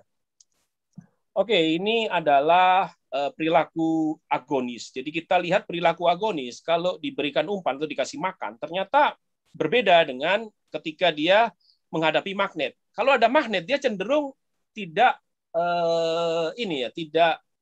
tidak mau makan, tidak mau makan. Jadi kemudian kalau ada cermin masih ternyata tidak ada cermin tidak pengaruh. Ini artinya kan cermin tidak mempengaruhi dia gitu. Kalau dia bisa mengenali dia sendiri, dia kan nggak akan nabrak. Nah, dia bisa nabrak ternyata. Jadi kayak gitu. Jadi itu yang menjadi kesimpulan kita bahwa perilaku-perilaku agonis dan perilaku-perilaku terhadap magnet dan cermin atau pengenalan diri, self awareness ini ternyata ditunjukkan oleh hiu ini. Jadi itu yang, tapi ini kesimpulan awal, artinya masih bisa diragukan tentunya. Yang namanya ilmu, ketika meragukan, cari bukti lebih lanjut untuk meragukan itu nggak apa-apa. Jadi ini adalah semacam perkembangan menuju agar ilmu itu lebih komplit ya. Jadi kayak gitu. Jadi ini yang kita teliti di Morotai. Jadi seperti itu. Jadi penelitian ini ingin mendapatkan sesuatu yang mungkin berguna buat diver-diver di bawah air, bagaimana kita menghadapi hiu di bawah air. Jadi karena hiu tidak bisa mengenali dirinya sendiri, ya mungkin kita bisa tahu bahwa dia nggak, kalau dia ada hiu yang lain, dia bisa menghindar. Tapi kalau dia dikasih kaca, dia bisa nabrak. Jadi kayak gitu. Jadi ada hal-hal tertentu yang mungkin kita bisa manfaatkan. Tadi ada pertanyaan menarik sebenarnya dari Agnes ya. Jadi ini adalah semacam hipotesa yang sudah diusulkan bahwa apakah hiu mengenali karena suara bisa memancing hiu. Jadi penggunaan musik-musik death metal bisa membuat mereka datang. Nah, di beberapa penelitian awal ya. Ini agak unik. Jadi penelitian awal ya. Jadi suara gitar dari death metal terutama ya, Necrosis, kemudian Napalm Death, itu suara suara gitar yang meraung-raung itu frekuensinya tuh mirip-mirip ke antara 4 sampai 10 tadi. Mungkin Bro Kakak yang musisi lebih bisa menjelaskan ini ya. Setelah dilihat, saya sudah lihat suara-suara itu, ternyata mereka bisa dekat dengan frekuensi itu gitu loh. Frekuensi di mana ikan-ikan menggelepar. Jadi itu kemungkinan memang bisa menjadi bahan penelitian baru. Ini emang baru kita mulai. Saya terus terang baru memulai penelitian ini, memasukkan HP ke dalam casing kamera, kemudian kita setel lagu death metal seperti itu. Apakah mereka datang? Mereka datang. Tetapi belum bisa dikonfirmasi. Jadi artinya ini penelitian masih harus berjalan lebih lama. Jadi kita cari metode-metode baru untuk membuat hiu ini datang itu seperti apa. Jadi biar kita juga seperti itu, kita terus memperbaiki diri gitu ya. Jadi kita tahu, oh ternyata seperti ini. Jadi itu penting juga gitu, Om Michael. Jadi kita mempelajari bawah laut ternyata menarik buat saya sendiri seperti itu. Jadi mungkin diver-diver sekalian juga bertanya seperti itu jawaban saya. Jadi ada penelitian awal yang membuat hipotesa ini cenderung lebih banyak terbuktinya dibanding enggaknya, tapi belum bisa disimpulkan sih kalau saya, karena saya belum selesai penelitiannya, belum bisa menyimpulkan itu, mohon maaf. Jadi seperti itu. Itu kira-kira yang bisa saya katakan. Tadi udah diterangin detail banget nih ya mengenai hiu ya. Untuk teman-teman yang ikut live di IG, yang di IG live, mungkin nggak bisa lihat presentasi share screen presentasinya tadi ya, tapi bisa lihat juga nanti ada di kita rekamannya ada juga di YouTube nanti ya, bisa dilihat share ini nih, share screen yang ini nih. Nah itu bisa dilihat rekamannya secara utuh, secara apa yang dipresentasikan, slide-nya juga ada gitu. Jadi nanti bisa dilihat di sana. Oke. Presentasinya dahsyat banget nih, Bro Gareng. Kayaknya udah mau 2 jam tapi nggak cukup nih. Gue masih banyak yang mau ditanyain dari hiu nih, atau masih banyak yang mesti didiskusiin dari hiu nih. Karena sangat menarik dan sangat banyak banget yang mau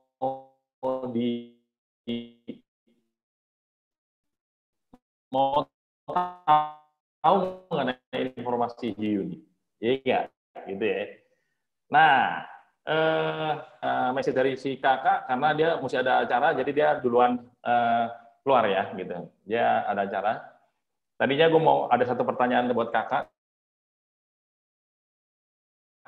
Nanti. Untuk teman-teman diver di sini, ada pertanyaan lagi mengenai, ada pertanyaan langsung untuk ke Bro Garong? Silakan. Kalau dari Agnes, ada pertanyaan untuk Bro Garong, topinya bagus tuh. Beli di mana? Mau gue buat bikini kayaknya bagus tuh. Oke. Ada yang mau ditanya? Oke, ini sebenarnya ada yang mulai typing. Oke.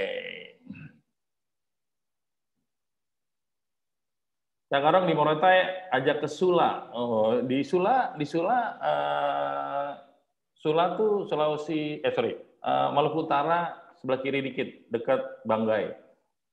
Mestinya sih banyak hiu juga ya, karena di daerah sana sama sekali tidak mengenal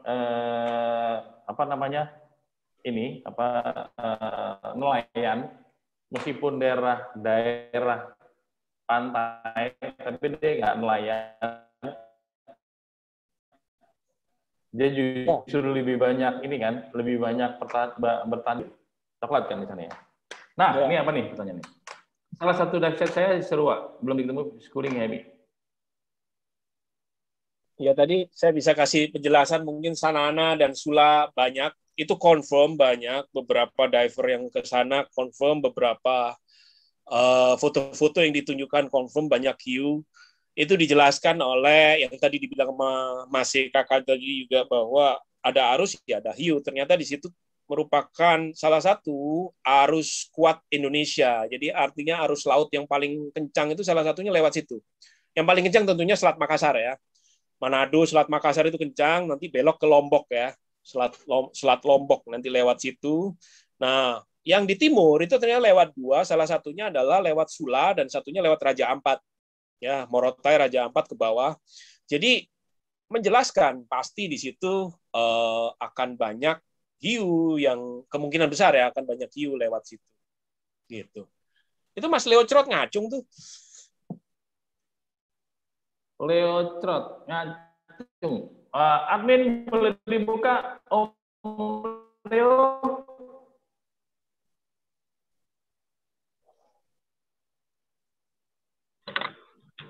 Om Leo. Nah tuh dia. Ya, thank you Om Michael, thank you Om Cagarong. Tadi mau nanya dikit aja. Tadi kan dibilang kita kalau mau nyari hiu jenis ini, kenali habitatnya di mana gitu. Kebetulan kemarin tuh saya tuh baru pulang dari Kakaban, dari Maratua, dari Kakaban, itu penasaran dengan treasure shark gitu loh. Jadi pertanyaannya tuh ada nggak ya buku panduan yang kalau mau cari ini titiknya harus kira-kira di sini. Kalau mau nyari ABG jangan nyari di dekat masjid atau dekat rumah ibadah, kira-kira gitu. Ada panduannya gitu loh. Harus cocok. Jadi jangan sampai kita mau nyari ABG tapi maunya nyarinya di dekat cabe-cabean tapi dekatnya dekat pesantren, ya susah lah gitu loh. Nah itu buku panduannya apa itu, Cah? Loh, panduan logo ada. Kalau panduan sebentar nih, panduan logo ada tuh, panduan logo. Kalau yang logo yang lo pakai ini, lo tahu dong panduannya di mana? Bukan, itu kan tergantung persepsi orang aja yang salah. Betul. Aku mendukung Leo. Kita nggak salah menulis gini persepsi orang, yang lain-lain. Yes, kita nggak bisa memperajah persepsi orang. Ada sebenarnya Om Leo, sebenarnya kalau kita ngomongin biologi itu namanya ilmu habitat, ilmu ekosistem. Jadi kita harus tahu kira-kira seperti apa. Kalau saya sendiri seperti tadi Om Leo, kalau kita pengen lihat katakanlah treasure ini lebih dari treasure shark, tadi ada yang treasure shark juga. Ada beberapa tempat yang kemungkinan ada treasure shark. Jadi yang pertama adalah di Maratua Kakaban, itu benar, itu kemungkinan ada treasure shark. Kemudian ada di Alor juga, ada di Alor ada foto-foto atau video tentang treasure shark di sana. Jadi itu. Tapi kalau dari tangkapan nelayan, treasure shark sebenarnya banyak kan di Aceh loh. Jadi kalau kita kan ilmu itu, kalau kita hanya lingkupnya diving aja tanpa belajar dari nelayan juga mungkin itu kurang info juga. Nanti kita pelajari aja tangkapan ikan nelayan di sini, hiunya yang banyak apa nih. Itu informasi awal sebenarnya. Oh, kalau di sini banyak treasure, berarti treasure-nya memang banyak. Kalau banyak hammerhead yang ditangkap nelayan, berarti hammerhead-nya juga banyak gitu. Jadi itu satu. Yang kedua ya, kita belajar perilaku atau habitat mereka. Jadi misalnya treasure tadi yang saya bilang, itu biasanya seneng kan arus kencang. Saya pernah ketemu treasure sekali, Om Leo. Cuman sekali itu aja dalam seumur hidup saya nyelam. Itu di Maratua, yang di channel itu. Di bawahnya channel saya ketemunya, sekitar ya 40 meter ke bawah lah. Itu ada hiu treasure tersebut. Tapi divingnya juga harus khusus pagi-pagi. Nah, itu yang sebenarnya harus teliti. Kenapa dia munculnya pagi-pagi ketika arus kencang seperti itu? Saya nggak tahu Om Leo kemarin ketemunya pas apa. Mungkin bisa cerita di sini juga, monggo. Jadi intinya sih kita tahu habitat tersebut cocok buat dia. Tadi seperti saya bilang untuk great white, ya kita nyarinya yang di dingin gitu ya. Kalau nggak dingin ya nggak ada. Kemudian ada banyak ikan kecil atau ikan agak besar di situ. Gitu. Kemudian misalnya tiger shark ini saya ketemu sekali di Pulau Molana di Saparua.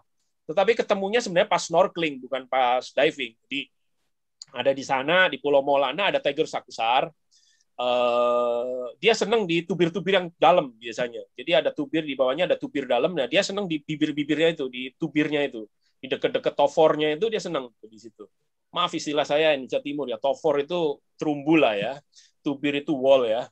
Jadi seperti itu. Jadi antara dia punya terumbu yang agak panjang dan wall, nah di situ biasa suka tuh si tiger shark karena dia penyelam dalam tiger shark. Jadi dia butuh tempat buat kalau dia lari dia ke dalam gitu. Makanya di Maldives itu banyak ketemu di dekat-dekat tubir juga. Dekat-dekat tubir. Jadi ke pasir-pasir yang dekat tubir gitu. Jadi ada tanda-tanda di mana kita bisa cari juga kemungkinan hal-hal tersebut. Jadi saya yakin kalau kita pelajari lebih jauh itu bisa di riset juga ketemunya berapa dan segala macam. Kemudian bull shark tempatnya harus butek. Kalau nggak butek dia kurang suka. Biasanya seperti itu dan kadar garamnya rendah. Biasanya seperti itu. Kami ketemu sekali di utaranya Halmahera itu ada satu pulau di situ, Pulau Doi. Nah, di situ ada. Nah, itu pada waktu itu butek. Kemudian kadar garam kita ukur memang rendah. Tapi ya itu tadi, ya itu untung-untungan juga saya nggak tahu. Tapi ya kita nggak pernah ketemu lagi habis itu. Jadi intinya ilmu untuk mengetahui ini bisa dicari sebenarnya dengan berdasarkan sifat-sifat dia, kesenangan dia apa. Nah, yang menarik adalah wobegong. Wobegong itu ketemunya di Bali dan di Raja Ampat. Tetapi saya nggak tahu nih data, mungkin teman-teman di Komodo bisa cerita. Ada nggak wobegong di Komodo pernah ketemu, kemudian di Lombok. Jadi apakah ada travel? Biasanya hewan itu kan evolusi dari satu wilayah ke wilayah yang lain kan nyambung biasanya ya. Nah kalau dia ketemu di Bali terus ketemu di Raja Ampat, artinya dia melintasi garis walas kan. Artinya dia sebenarnya tidak terpisahkan, harusnya ada di semua tempat di Indonesia. Jadi kesimpulan-kesimpulan seperti itu kita juga bisa hubung-hubungkan gitu ya. Bukan ilmu gadokologi atau ilmu cocokologi, enggak. Tapi kalau kita ketemu di Bali, terus di Raja Ampat juga ada, artinya ini bisa tersebar sejak sebelum evolusi itu terjadi atau terpisah. Pemisahan Laut Banda itu kan ada sekitar tahun berapa itu, jutaan tahun berapa itu memisah Laut Banda itu udah menjadi dalam banget. Nah itu yang memisahkan hewan di timur dan di barat itu kan sebenarnya. Jadi kayak gitu. Jadi kita harus tahu, oh kalau dia ada di Bali berarti harusnya di Makassar ketemu dong. Harusnya di Jawa Timur ada dong. Jadi hal-hal kayak gitu harus selalu kita tanyakan. Jadi itu tadi. Treasure ada, jelas ada, banyak foto-fotonya dan banyak ini yang terkonfirmasi ada itu di Maratua, Kakaban sama di Alor gitu ya. Jadi sebenarnya kita kaya sekali. Itu aja sih kesimpulan umumnya. Oke Om, jadi kira-kira gini, kalau kita melihat panduannya kayak kemarin itu kan kita sampai turun udah dalam terus, dingin terus, baru yang ketiga baru dapat itu pun dalam terus. Ya, jadi paling tidak ada panduan, kalau misalnya tidak panduan habitatnya, bisa jadi saya biasanya untuk memperkecil supaya pencarian itu memang betul kita melihat nelayan juga untuk memperkecil supaya jangan terlalu luas. Biasanya juga mungkin ada bantuan kira-kira jenis yang ABG ini sukanya makannya apa sih gitu loh. Jadi kita nyarinya tuh di pasar mana gitu loh. Jadi ya kira-kira gini, kok gue nyebutnya ABG melulu ya. Jadi kalau misalnya jenis ikan ini, terus hobinya makannya apa gitu kan. Nah itu biasanya tuh saya tuh lari, sebelum itu saya biasanya ke pasar ikan lokal. Pasar ikan lokal itu tuh mereka apa aja sih yang dia jual gitu. Pasar waktu dia pelelangan ikan tuh ya. Karena dari pelelangan ikan tuh kita bisa lihat ikan-ikan jenis apa yang ditangkap itu mungkin bisa mencerminkan kira-kira jenis makanan yang disukai dengan ABG itu gitu loh.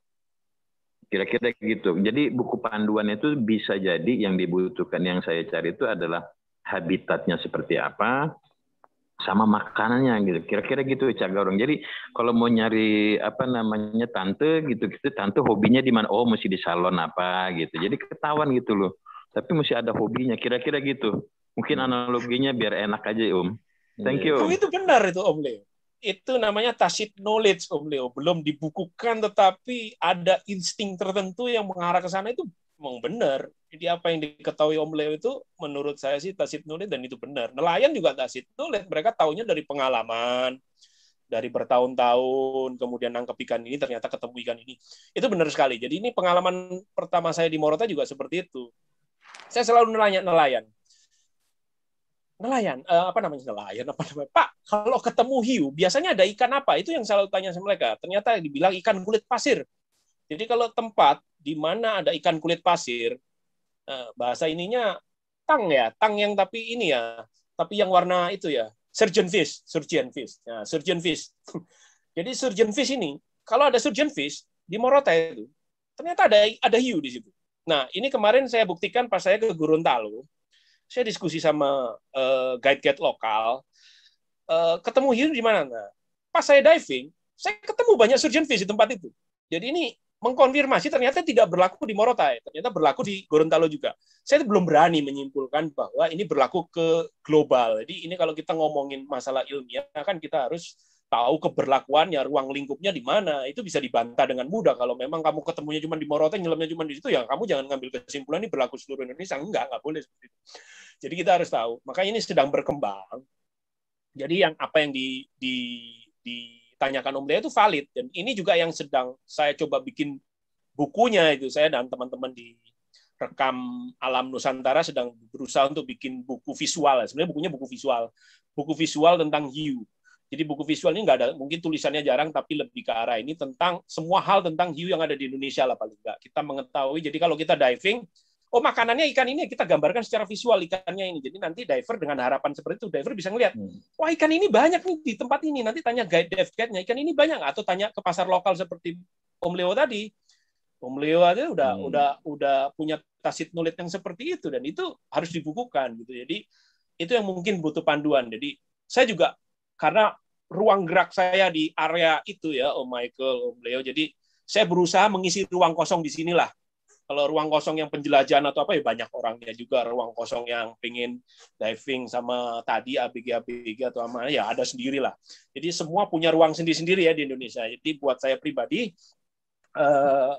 ilmu di sini kurang, nanti kita akan coba deh bikinkan bukunya, itu mungkin akan lebih baik. Jadi itu yang sedang saya rintis sekarang gitu ya. Jadi insya Allah kalau memang Tadaral melintang ya tahun ini kita luncurkan ya buku identifikasi hiu. Mantap. Ya. Visualisasinya seperti apa gitu. Tuh, mantap tuh Om Leo. Jadi nanti akan ada bukunya, ada panduannya. Nah, Om Leo yang punya Om Leo kan bisa dimasukin di situ juga panduan untuk cari cabai-cabean. Nah, itu ada juga tuh nanti tuh. Yeah. Ada nih buatnya. Om Leo yang buat nih, Om Leo yang buatin. Wah, itu saya bukan ahlinya tuh. Leo ilmunya di situ. Jagonya di situ deh. Oke. Ada lagi nih. Wah, ini di chat room-nya banyak nih yang ada satu nih dari teman di sini yang ada relevansinya thermocline munculnya hammerhead. Nah, ini menarik. Saya akhir-akhir ini kan saya lagi belajar tentang hammerhead karena saya mau ikut tripnya Cungkring ke sana ya, ke Banda. Jadi saya lagi belajar itu, Om Michael. Jadi sebelum saya trip, saya pengen belajar dulu tentang hammerhead. Jadi hammerhead ini menarik. Hammerhead ini adalah ikan pelagis ya. Ikan pelagis artinya dia besar kemungkinan dia mengalami migrasi pada saat musim tertentu dia berada di wilayah tertentu, pada saat musim yang lain dia pindah ke tempat yang lain. Jadi ada kemungkinan seperti itu hipotesanya. Dan sudah dimasuk dalam tesis doktor di Australia. Ini ada satu saya download dan menarik ini. Ternyata dia menggambarkan hammerhead yang di Banda itu ternyata berhubungan erat dengan hammerhead yang ada di Selat Torres. Selat Torres itu antara Papua Nugini dan Australia. Kemudian berhubungan juga dengan hammerhead yang ada di Great Barrier Reef. Jadi ada ternyata dari jejak-jejak baik itu DNA analisis atau penampakan secara fisik, ciri-ciri, ternyata mereka berhubungan. Artinya apa? Kemungkinan hammerhead yang ada di Banda itu juga ngelencer ke Great Barrier Reef tanpa visa tentunya ya. Lewat Selat Torres, melampaui Papua Nugini ke Laut Arafuru di mana banyak kita jumpai di Serua, Pulau Hantu dan lain-lain di situ ya. Jadi intinya kalau kita pengen tahu hammerhead, kita harus tahu lingkungan dia. Kenapa dia pindah ke Great Barrier Reef? Ternyata ini ada hubungannya dengan dingin, temperatur dingin. Jadi pada saat Laut Banda ini mengalami penghangatan di musim tertentu, kalau kayak sekarang ini lagi hangat di Laut Banda ya, kemungkinan besar lagi hangat. Mungkin teman-teman di Laut Banda bisa konfirmasi, bisa saja saya salah. Sekarang lagi hangat mungkin. Jadi kalau menjumpai hammerhead di situ mungkin kecil kemungkinan. Mungkin ada hammerhead yang memiliki kelainan sensori mungkin yang bisa berkeliaran di sana pada saat musim hangat ya, mungkin saja ya. Tetapi chance lebih besar akan didapatkan kalau bulan-bulan nanti antara bulan September hingga bulan Desember di mana temperatur di di Laut Banda termoklinnya ini naik ke lebih dangkal.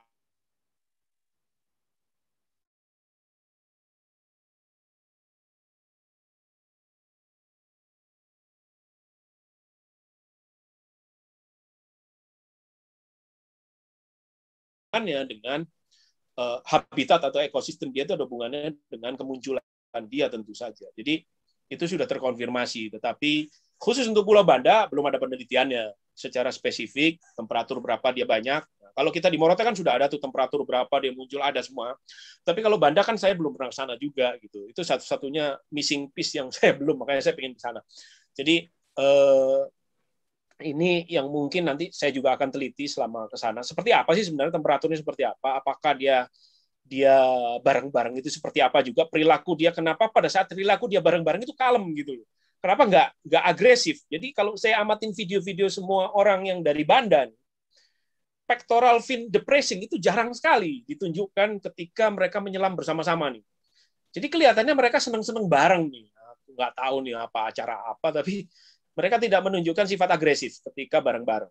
Nah, tetapi dari beberapa video yang saya lihat dari teman-teman yang di Banda atau teman-teman yang ada di Laut Banda sekitarnya, kalau sendirian justru sebaliknya, mereka pectoral fin-nya sering terlihat turun, artinya dia agresif, modenya agresif. Jadi seperti itu. Jadi kemungkinan kalau sendiri mungkin dia hunting, kemungkinan kalau bersama-sama dia sosialisasi. Jadi ada penelitian menarik tentang sosialisasi hammerhead itu ada ternyata mereka membuat paper tentang sosialisasi hammerhead dengan schoolingnya.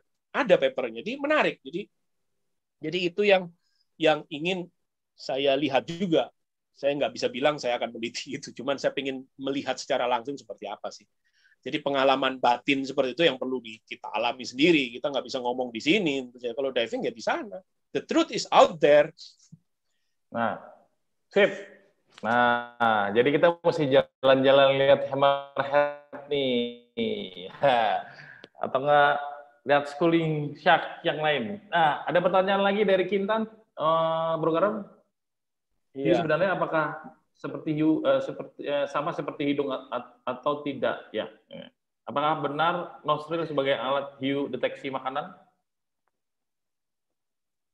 Jadi kalau nostril itu kan bahasa ilmiah sebenarnya, bahasa ilmiah dari lubang hidung lah sebenarnya ya. Jadi ya mirip, yang namanya hiu ya punya hidung yang bisa buat mendeteksi bau. Jadi mereka itu memiliki semacam, kalau hidung ini dimasukin nih stetoskop atau dimasukin boroskop, kalau lebih kecil namanya boroskop ya. Dimasukin boroskop, itu akan ketemu banyak gel-gel di situ yang bisa digunakan untuk mendeteksi bau. Jadi gini, hiu ini makhluk yang spesial. Makhluk yang spesial kenapa? Karena dia bisa mendeteksi bau dari jarak 500 meter. Kalau dari apa yang saya baca, dari 500 meter dia sudah bisa mendeteksi bau. Kemudian ketika jarak sudah mengecil sampai sekitar 100-200 meter, yang govern di situ bukan bau lagi, tetapi pendengaran. Jadi di wilayah tertentu, ternyata menurut paper tersebut, indera yang satu take over indera yang lain. Kemungkinan seperti itu. Jadi indera pertama yang mencium itu adalah bau. Bau yang pertama di 500 meter, misalnya kita ada di sini, 500 meter ada hiu, kita baunya sesuai dengan mangsa dia, ya dia akan datang ke arah kita. Gitu. Kemudian setelah 200 meter, 100 meter, pendengaran. Makanya kita pancing dengan suara aqua yang diremes-remes segala macam, itu ternyata memancing mereka untuk datang. Nah, itu datang 100 meter, 200 meter, govern ini. Ketika 25 meter, penglihatan. Jadi penglihatan yang govern ke kita. Makanya dia udah bisa ngelihat kita dalam jarak 25 meter. Betapapun buteknya, hiu masih bisa itu ngelihat kita. Karena dia memiliki mata yang sedikit berbeda dengan mata kita, mata manusia. Jadi itu yang menunjukkan bahwa mereka dalam 20 meter dia datang. Nah, jarak ini nanti akan diubah lagi menjadi area electric detection, itu ketika setengah meter tadi yang saya bilang. Jadi setengah meter itu yang govern mereka adalah elektromagnetik yang ada di mulut laryngeal ampulai mereka ini yang mengatur mereka. Jadi kalau tadi pertanyaan tentang nostril jelas berpengaruh sama mereka dalam mengendus bau tadi dalam jarak yang cukup jauh. Tapi indera hiu nggak hanya itu, indera hiu juga memiliki indera lateral ya, sebagaimana ikan yang lain kan lateral ada, dia bisa mendeteksi arus laut dan gelombang itu ya. Jadi indera lateral juga mereka punya. Itulah kenapa hiu selalu punya pola lateral, itu beberapa hiu punya pola lateral yang tertentu. Nah, itu menunjukkan bahwa dia memiliki kemampuan untuk mengukur arus dan seterusnya gitu. Oke, Om Garom, ada video tentang hiu? Nah, videonya tadi saya pakai laptop yang berbeda nih. Saya tadi ternyata pas saya copy belum selesai, udah sesi ini udah berlangsung. Mohon maaf. Jadi sebenarnya ada banyak, cuman ya itu tadi ya dibilang hoax ya sudahlah, nggak apa-apa karena memang saya nggak sempet mindahin. Ini saya pakai laptop yang lain supaya videonya bisa kita pindah-pindah ini, ya kan? Videonya bisa kita pindah-pindahin, nggak pakai laptop. Jadi kayak gitu. Jadi mohon maaf. Jadi apa yang diving sebenarnya banyak, kalau lihat di Instagramnya Ibu Bupati itu banyak. Ibu Bupati itu paling seneng diving sama hiu sekarang itu. Jadi bisa lihatlah di sana tentang bagaimana diving dengan hiu di Morotai. Jadi seperti itu. Tapi sekarang saya tertarik ke luar daerah sebenarnya kalau mau jujur ya. Jangan hanya di Morotai aja. Nah, kemarin saya di Gorontalo, nanti saya ini pengen kemana lagi. Saya pengen eksplorasi. Nanti seperti dibilang tadi Sanana, ya mungkin saya akan ke sana. Saya pengen eksplorasi tempat yang baru sebenarnya. Di tempat yang belum pernah di diving orang malah gitu. Itu yang sangat menyenangkan biasanya saya gitu. Jadi ya chance-nya sangat kecil tentunya ya, nggak ada jaminan toh. Nah, namanya laut seperti bilang sama Mas Kakak tadi, nggak ada jaminan kita ketemu. Tapi pengalaman yang lain itu menarik. Gitu. Kita akan coba eksplorasi lagi deh. Kira-kira mungkin yang seperti bilang Om Leo tadi ya menarik juga tuh, kita ketemu kok bisa dalam, bisa nggak sih nggak dalam banget tuh di Malapaskua itu nggak dalam banget bisa ketemu treasure shark, gimana caranya ya? Mungkin kita cari waktu di mana dia lagi fase membersihkan atau cleaning. Jadi treasure shark ini memiliki fase cleaning karena treasure shark ini ternyata bisa memperlambat speed dia sehingga ikan-ikan cleaner fish ini bisa mendekati dia, dan itu ada papernya. Ternyata kenapa dia ada di kedalaman yang dangkal di Malapaskua, itu lagi cleaning. Nah, itu yang harus dicari sebenarnya di Kakaban dan Maratua dan di Alor. Saat mana? Pada saat dia cleaning. Nah, itu yang harus kita cari. Kapan waktunya? Insya Allah pasti akan ketemu kalau diteliti. Jadi seperti itu. Mungkin diver-diver lokal bisa memberikan informasi ini gitu. Wah, ini Om Leo Cerot nih paling demen nih kalau lagi meneliti yang lagi pada mandi. Iya, cleaning ya. Lagi pada mandi. Ikan Om mandi Leo itu. nih ya. waktunya orang lagi mandi, nah lo perhatiin nih, ini hampir sama Treasure Shark makanya. Kayaknya begitu. Itulah kenapa dia kekakaban ya kayaknya. Saya masih tahu nih sekarang. Ngintip ikan mandi.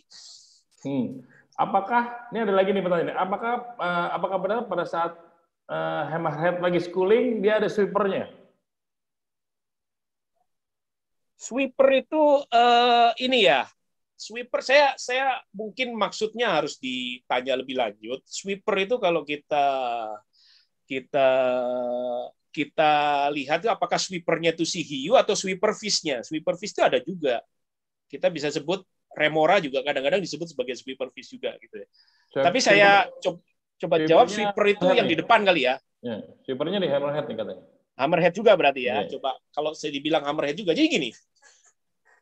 Dalam suatu schooling atau dalam suatu habitat hiu itu pasti ada alpha female. Jadi hiu ini jangan salah, hiu ini adalah female world. Jadi ini yang mungkin emansipasi dia itu jauh lebih maju dibanding manusia ya. Sebelum ada Ibu Kartini, sebelum ada Joan d'Arc, mereka itu sudah duluan udah punya Joan d'Arc sejak zaman masa lampau sehingga female rule gitu ya. Jadi dunia wanita, dunia betina ya. Artinya apa? Yang ada di depan ini hampir pasti itu biasanya alpha female.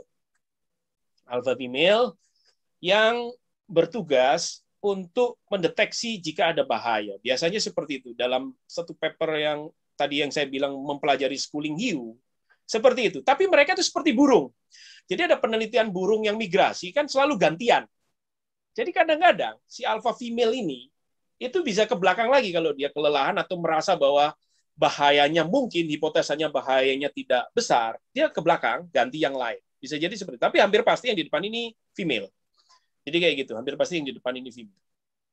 Jadi mereka biasanya bertugas untuk gantian tersebut untuk mengatasi hidrodinamika air.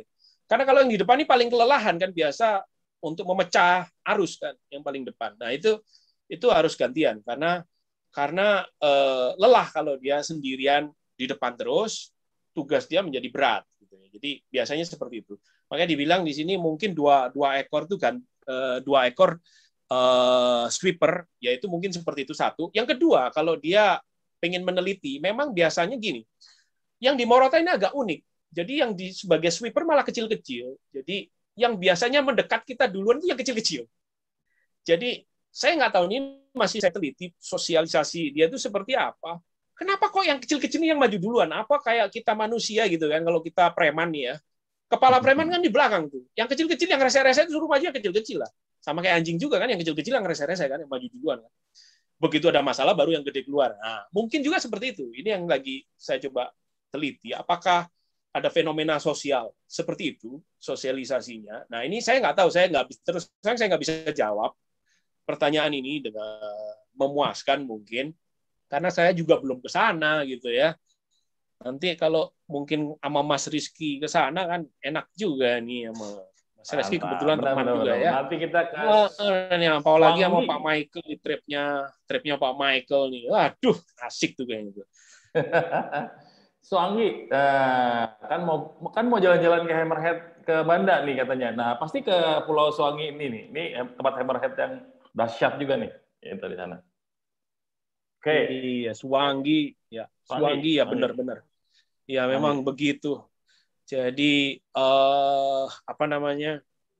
Itu yang saya pernah kemarin ketemu sama teman dia, ya mungkin pasti kenal ya teman-teman di sini yang LO, dia punya operasi LOB lah, teman di minyak juga. Dia nawarin waktu itu, Mas Garong, semen mau nggak 6 bulan di Suwangi atau 1 tahun di Suwangi neliti hiu aja? Kita lagi ada program itu katanya. Jadi menarik. Ternyata ya itu tadi di Suwanginya sendiri itu mungkin tiap hari juga udah ada hiu gitu di situ. Itu sangat menarik. Tapi kan di sana masih pulaunya rakyat ya. Jadi belum boleh ada. Saya nggak tahu nih terakhir mungkin Mas Michael udah ada info-info apakah ada land base di situ atau enggak. Tapi setahu saya sih belum ada land base ya. Jadi belum ada. Saya sempat ditawarin gitu hidup bersama rakyat sana, cuman meneliti tiap hari. Cuman saya bilang, wow, saya nyari duitnya gimana ini kan? Duit saya nggak dari diving ya, terus terang kalau ditanya gitu. Jujur aja gitu ya. Jadi ya saya nyari duitnya gimana kalau saya 1 tahun di sana, ya anak istri saya makan apa ini? Itu yang saya pikirkan waktu itu. Tapi itu menarik, tawarannya menarik, membuat penelitian di pulau terpencil, menghilang lah kan, nggak ada sinyal kan, udah siap-siap 1 tahun nggak dapat sinyal, kayak apa kita nanti ya, keluar kayak Samson, gitu. Tarsan Sabakota gitu ya. Oke, makin malam makin menarik nih, makin banyak pertanyaan dan bahasannya makin banyak. Tapi kita nggak bisa semua nih dibahas di sini nih. Oke, nggak kerasa kita udah 2 jam loh, ini kita ngobrol. Udah 2 jam ngobrol nih. Sekarang udah jam 9, kita mulai dari jam 7. Nah, oke. Last session. Last session dari Om Garong nih. Om Garong, kasih kita kuis dong. Oke, ada hadiahnya kan pasti ya? Ada dong. Ada tumbler dari Odidax. Sama ada apa namanya? Sanitizer yang food grade, bisa dipakai untuk apa namanya itu? Dagir. Sekarang butuh nih, kalau dagir kita mesti protokol yang baru nih. Semprot-semprot sini dapat. Nah, bisa. Oke, silakan Om Garong. Jadi 2 pertanyaan ya. 3 juga boleh. Oke, kan tadi udah denger nih, kira-kira kita kan studinya tentang perilaku, studinya apa? Diskusinya kan tentang perilaku nih. Gampang aja lah, 3 perilaku hiu yang menunjukkan sikap agonistik atau agresif lah. Apa kira-kira ya? Bisa dijelaskan pakai tangan juga bisa, atau diobrolin apa kira-kira. Oke, untuk yang mau jawab, dia mesti raise hand, nanti admin akan buka ya. Oke, raise hand. Kalau di chat nggak laku. Mesti yang raise hand. Oke, yang raise hand siapa? Nanti akan kita buka nih. Ada yang raise hand, Rizky. Wih, Rizky. Admin, buka admin.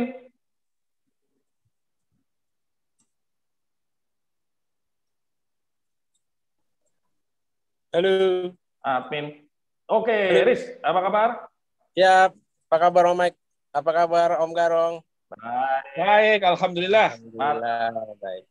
Iya nih, Oke. mau coba jawab. Rizky.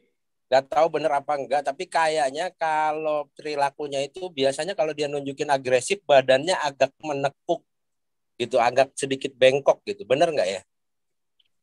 1, ada 3, apalagi? Ada 3. Baru 1, apalagi? Apalagi ya, biasanya dia juga berenangnya lebih cepat. Oke, terus 1 lagi? Satu lagi mendekati objek yang dia apa ya, yang dia pikir itu mangsa atau dia penasaran dengan objek itu. Oke. Betul semua. Jadi itu Alhamdulillah. salah satu dari 30 sifat yang diutarakan oleh Aidan Martin tadi ya, dan itu juga teramati oleh kita juga di Morotai. Jadi betul semua itu. Betul. Mantap. Ki, menekuk. Siap. Boleh diambil ntar ya, Ki Siap, Om Mike, siap. Nanti saya main ke sana. Oke, sambil nanti admin akan kontak ya. Boleh bagi share ini ya, kontaknya nanti ya. Ya, Pak Mike. Oke. Makasih, Om Pertanyaan Mike. kedua. Makasih, Sama-sama, terima kasih. Bro, boleh yang kedua, Bro?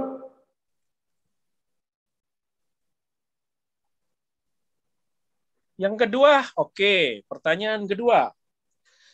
Kira-kira nih, dari 121 hiu yang ada di Indonesia, yang secara ilmiah terbukti ada di Indonesia nih, mayoritas itu hiu pelagis apa hiu reef atau hiu reef shark gitu.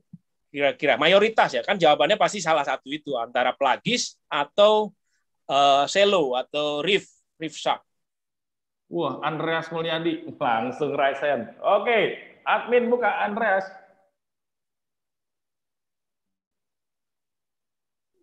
Sanitizer. Kata Om Leo bisa vigil. Malam Andre. Wah, KP penyelaman. Mantap nih kayak ini. Terima kasih. Kapan-kapan boleh main. Jawabannya boleh. Jawabannya pelagis, Cak Garong. Mantep nih. Benar Om? Ya bener lah, pasti bener nih. Aku pengetahuannya tinggi tentang hiu, saya percaya ini. Benar. Pelagis ya jawabannya berarti ya? Pelagis. Jadi mayoritas pelagis. Hanya sekitar 20-30% yang tergolong reef shark atau di tepi-tepi ya. Banyakan emang pelagis. Kita banyak sekali hiu yang lebih banyak di pasar-pasar dibanding kita ketemu pada saat diving, kan bener nggak? Tuh. Oke, selamat untuk sanitizer, bisa buat di dive gear dan di apa aja multi sanitizer ini. Thank you. Tapi tadi kafe penyelaman siapa namanya, bro?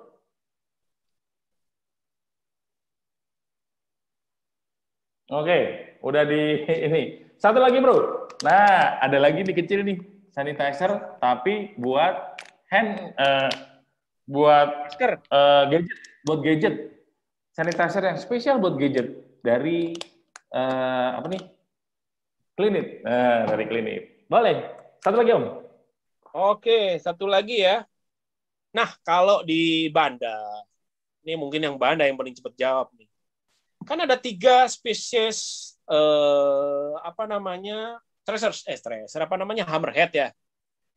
Spirna lewini, Spirna mokaran atau great hammerhead atau scallop hammerhead yang ada di Banda ini. Oke, siapa satu lagi? Oke, scallop atau great? Wes, Agnes. Wah, gile. Bukan. Hai Mas Garong. Halo. Hai. Kalau menang besok aku dapat Garmin kan Om Mike, tetap. Yes. Kalau salah aku di blok sih sama Mas Garong. Di Banda itu scallop hammerhead. Scallop hammerhead ya. Jawabannya betul, scallop hammerhead. Ditunggu Garminnya, terima kasih. Ya. Oke, besok ketemu kita bareng ya. Itu Michael, great hammerhead itu sangat jarang bareng-bareng. Jadi dia biasanya seneng sendirian karena dia udah gede sendiri kan. Jadi ada itu ya. Thank you. Nah, kita udah 2 jam lebih loh, 2 jam lebih kita ngomong masalah si hiu ini. Dan pastinya nanti akan ada lagi ngobrol-ngobrol tentang hiu yang lebih dahsyat lagi sama Om Garong nih, karena nggak akan habis ya, nggak akan habis bahasan mengenai si hiu dan sangat menarik semuanya. Nanti kita akan ada lagi. Tapi yang pasti besok nih tanggal 27 dia pasti ada di Audidive ada launchingnya Garmin. Jadi kalau misalnya Garmin Divecom yang untuk transmitternya Garmin besok. Nah, kalau teman-teman mau ada waktu mau mampir, go ahead, boleh join. Thank you sekali lagi untuk teman-teman yang udah join, diver pro, diver semuanya. Om Garong, terima kasih. Sampai juga buat kakak yang udah duluan. Ya,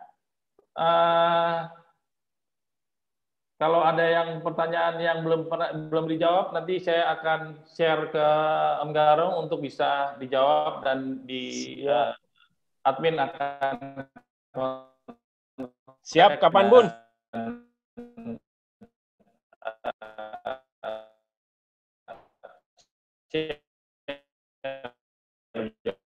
Jawabannya. Siap. Kayaknya enak banget dari saya ambil makan. Salam dah. Thank you. Thank you ya. Terima kasih semuanya. Jaga kesehatan ya. Sehat-sehat semuanya. Thank you.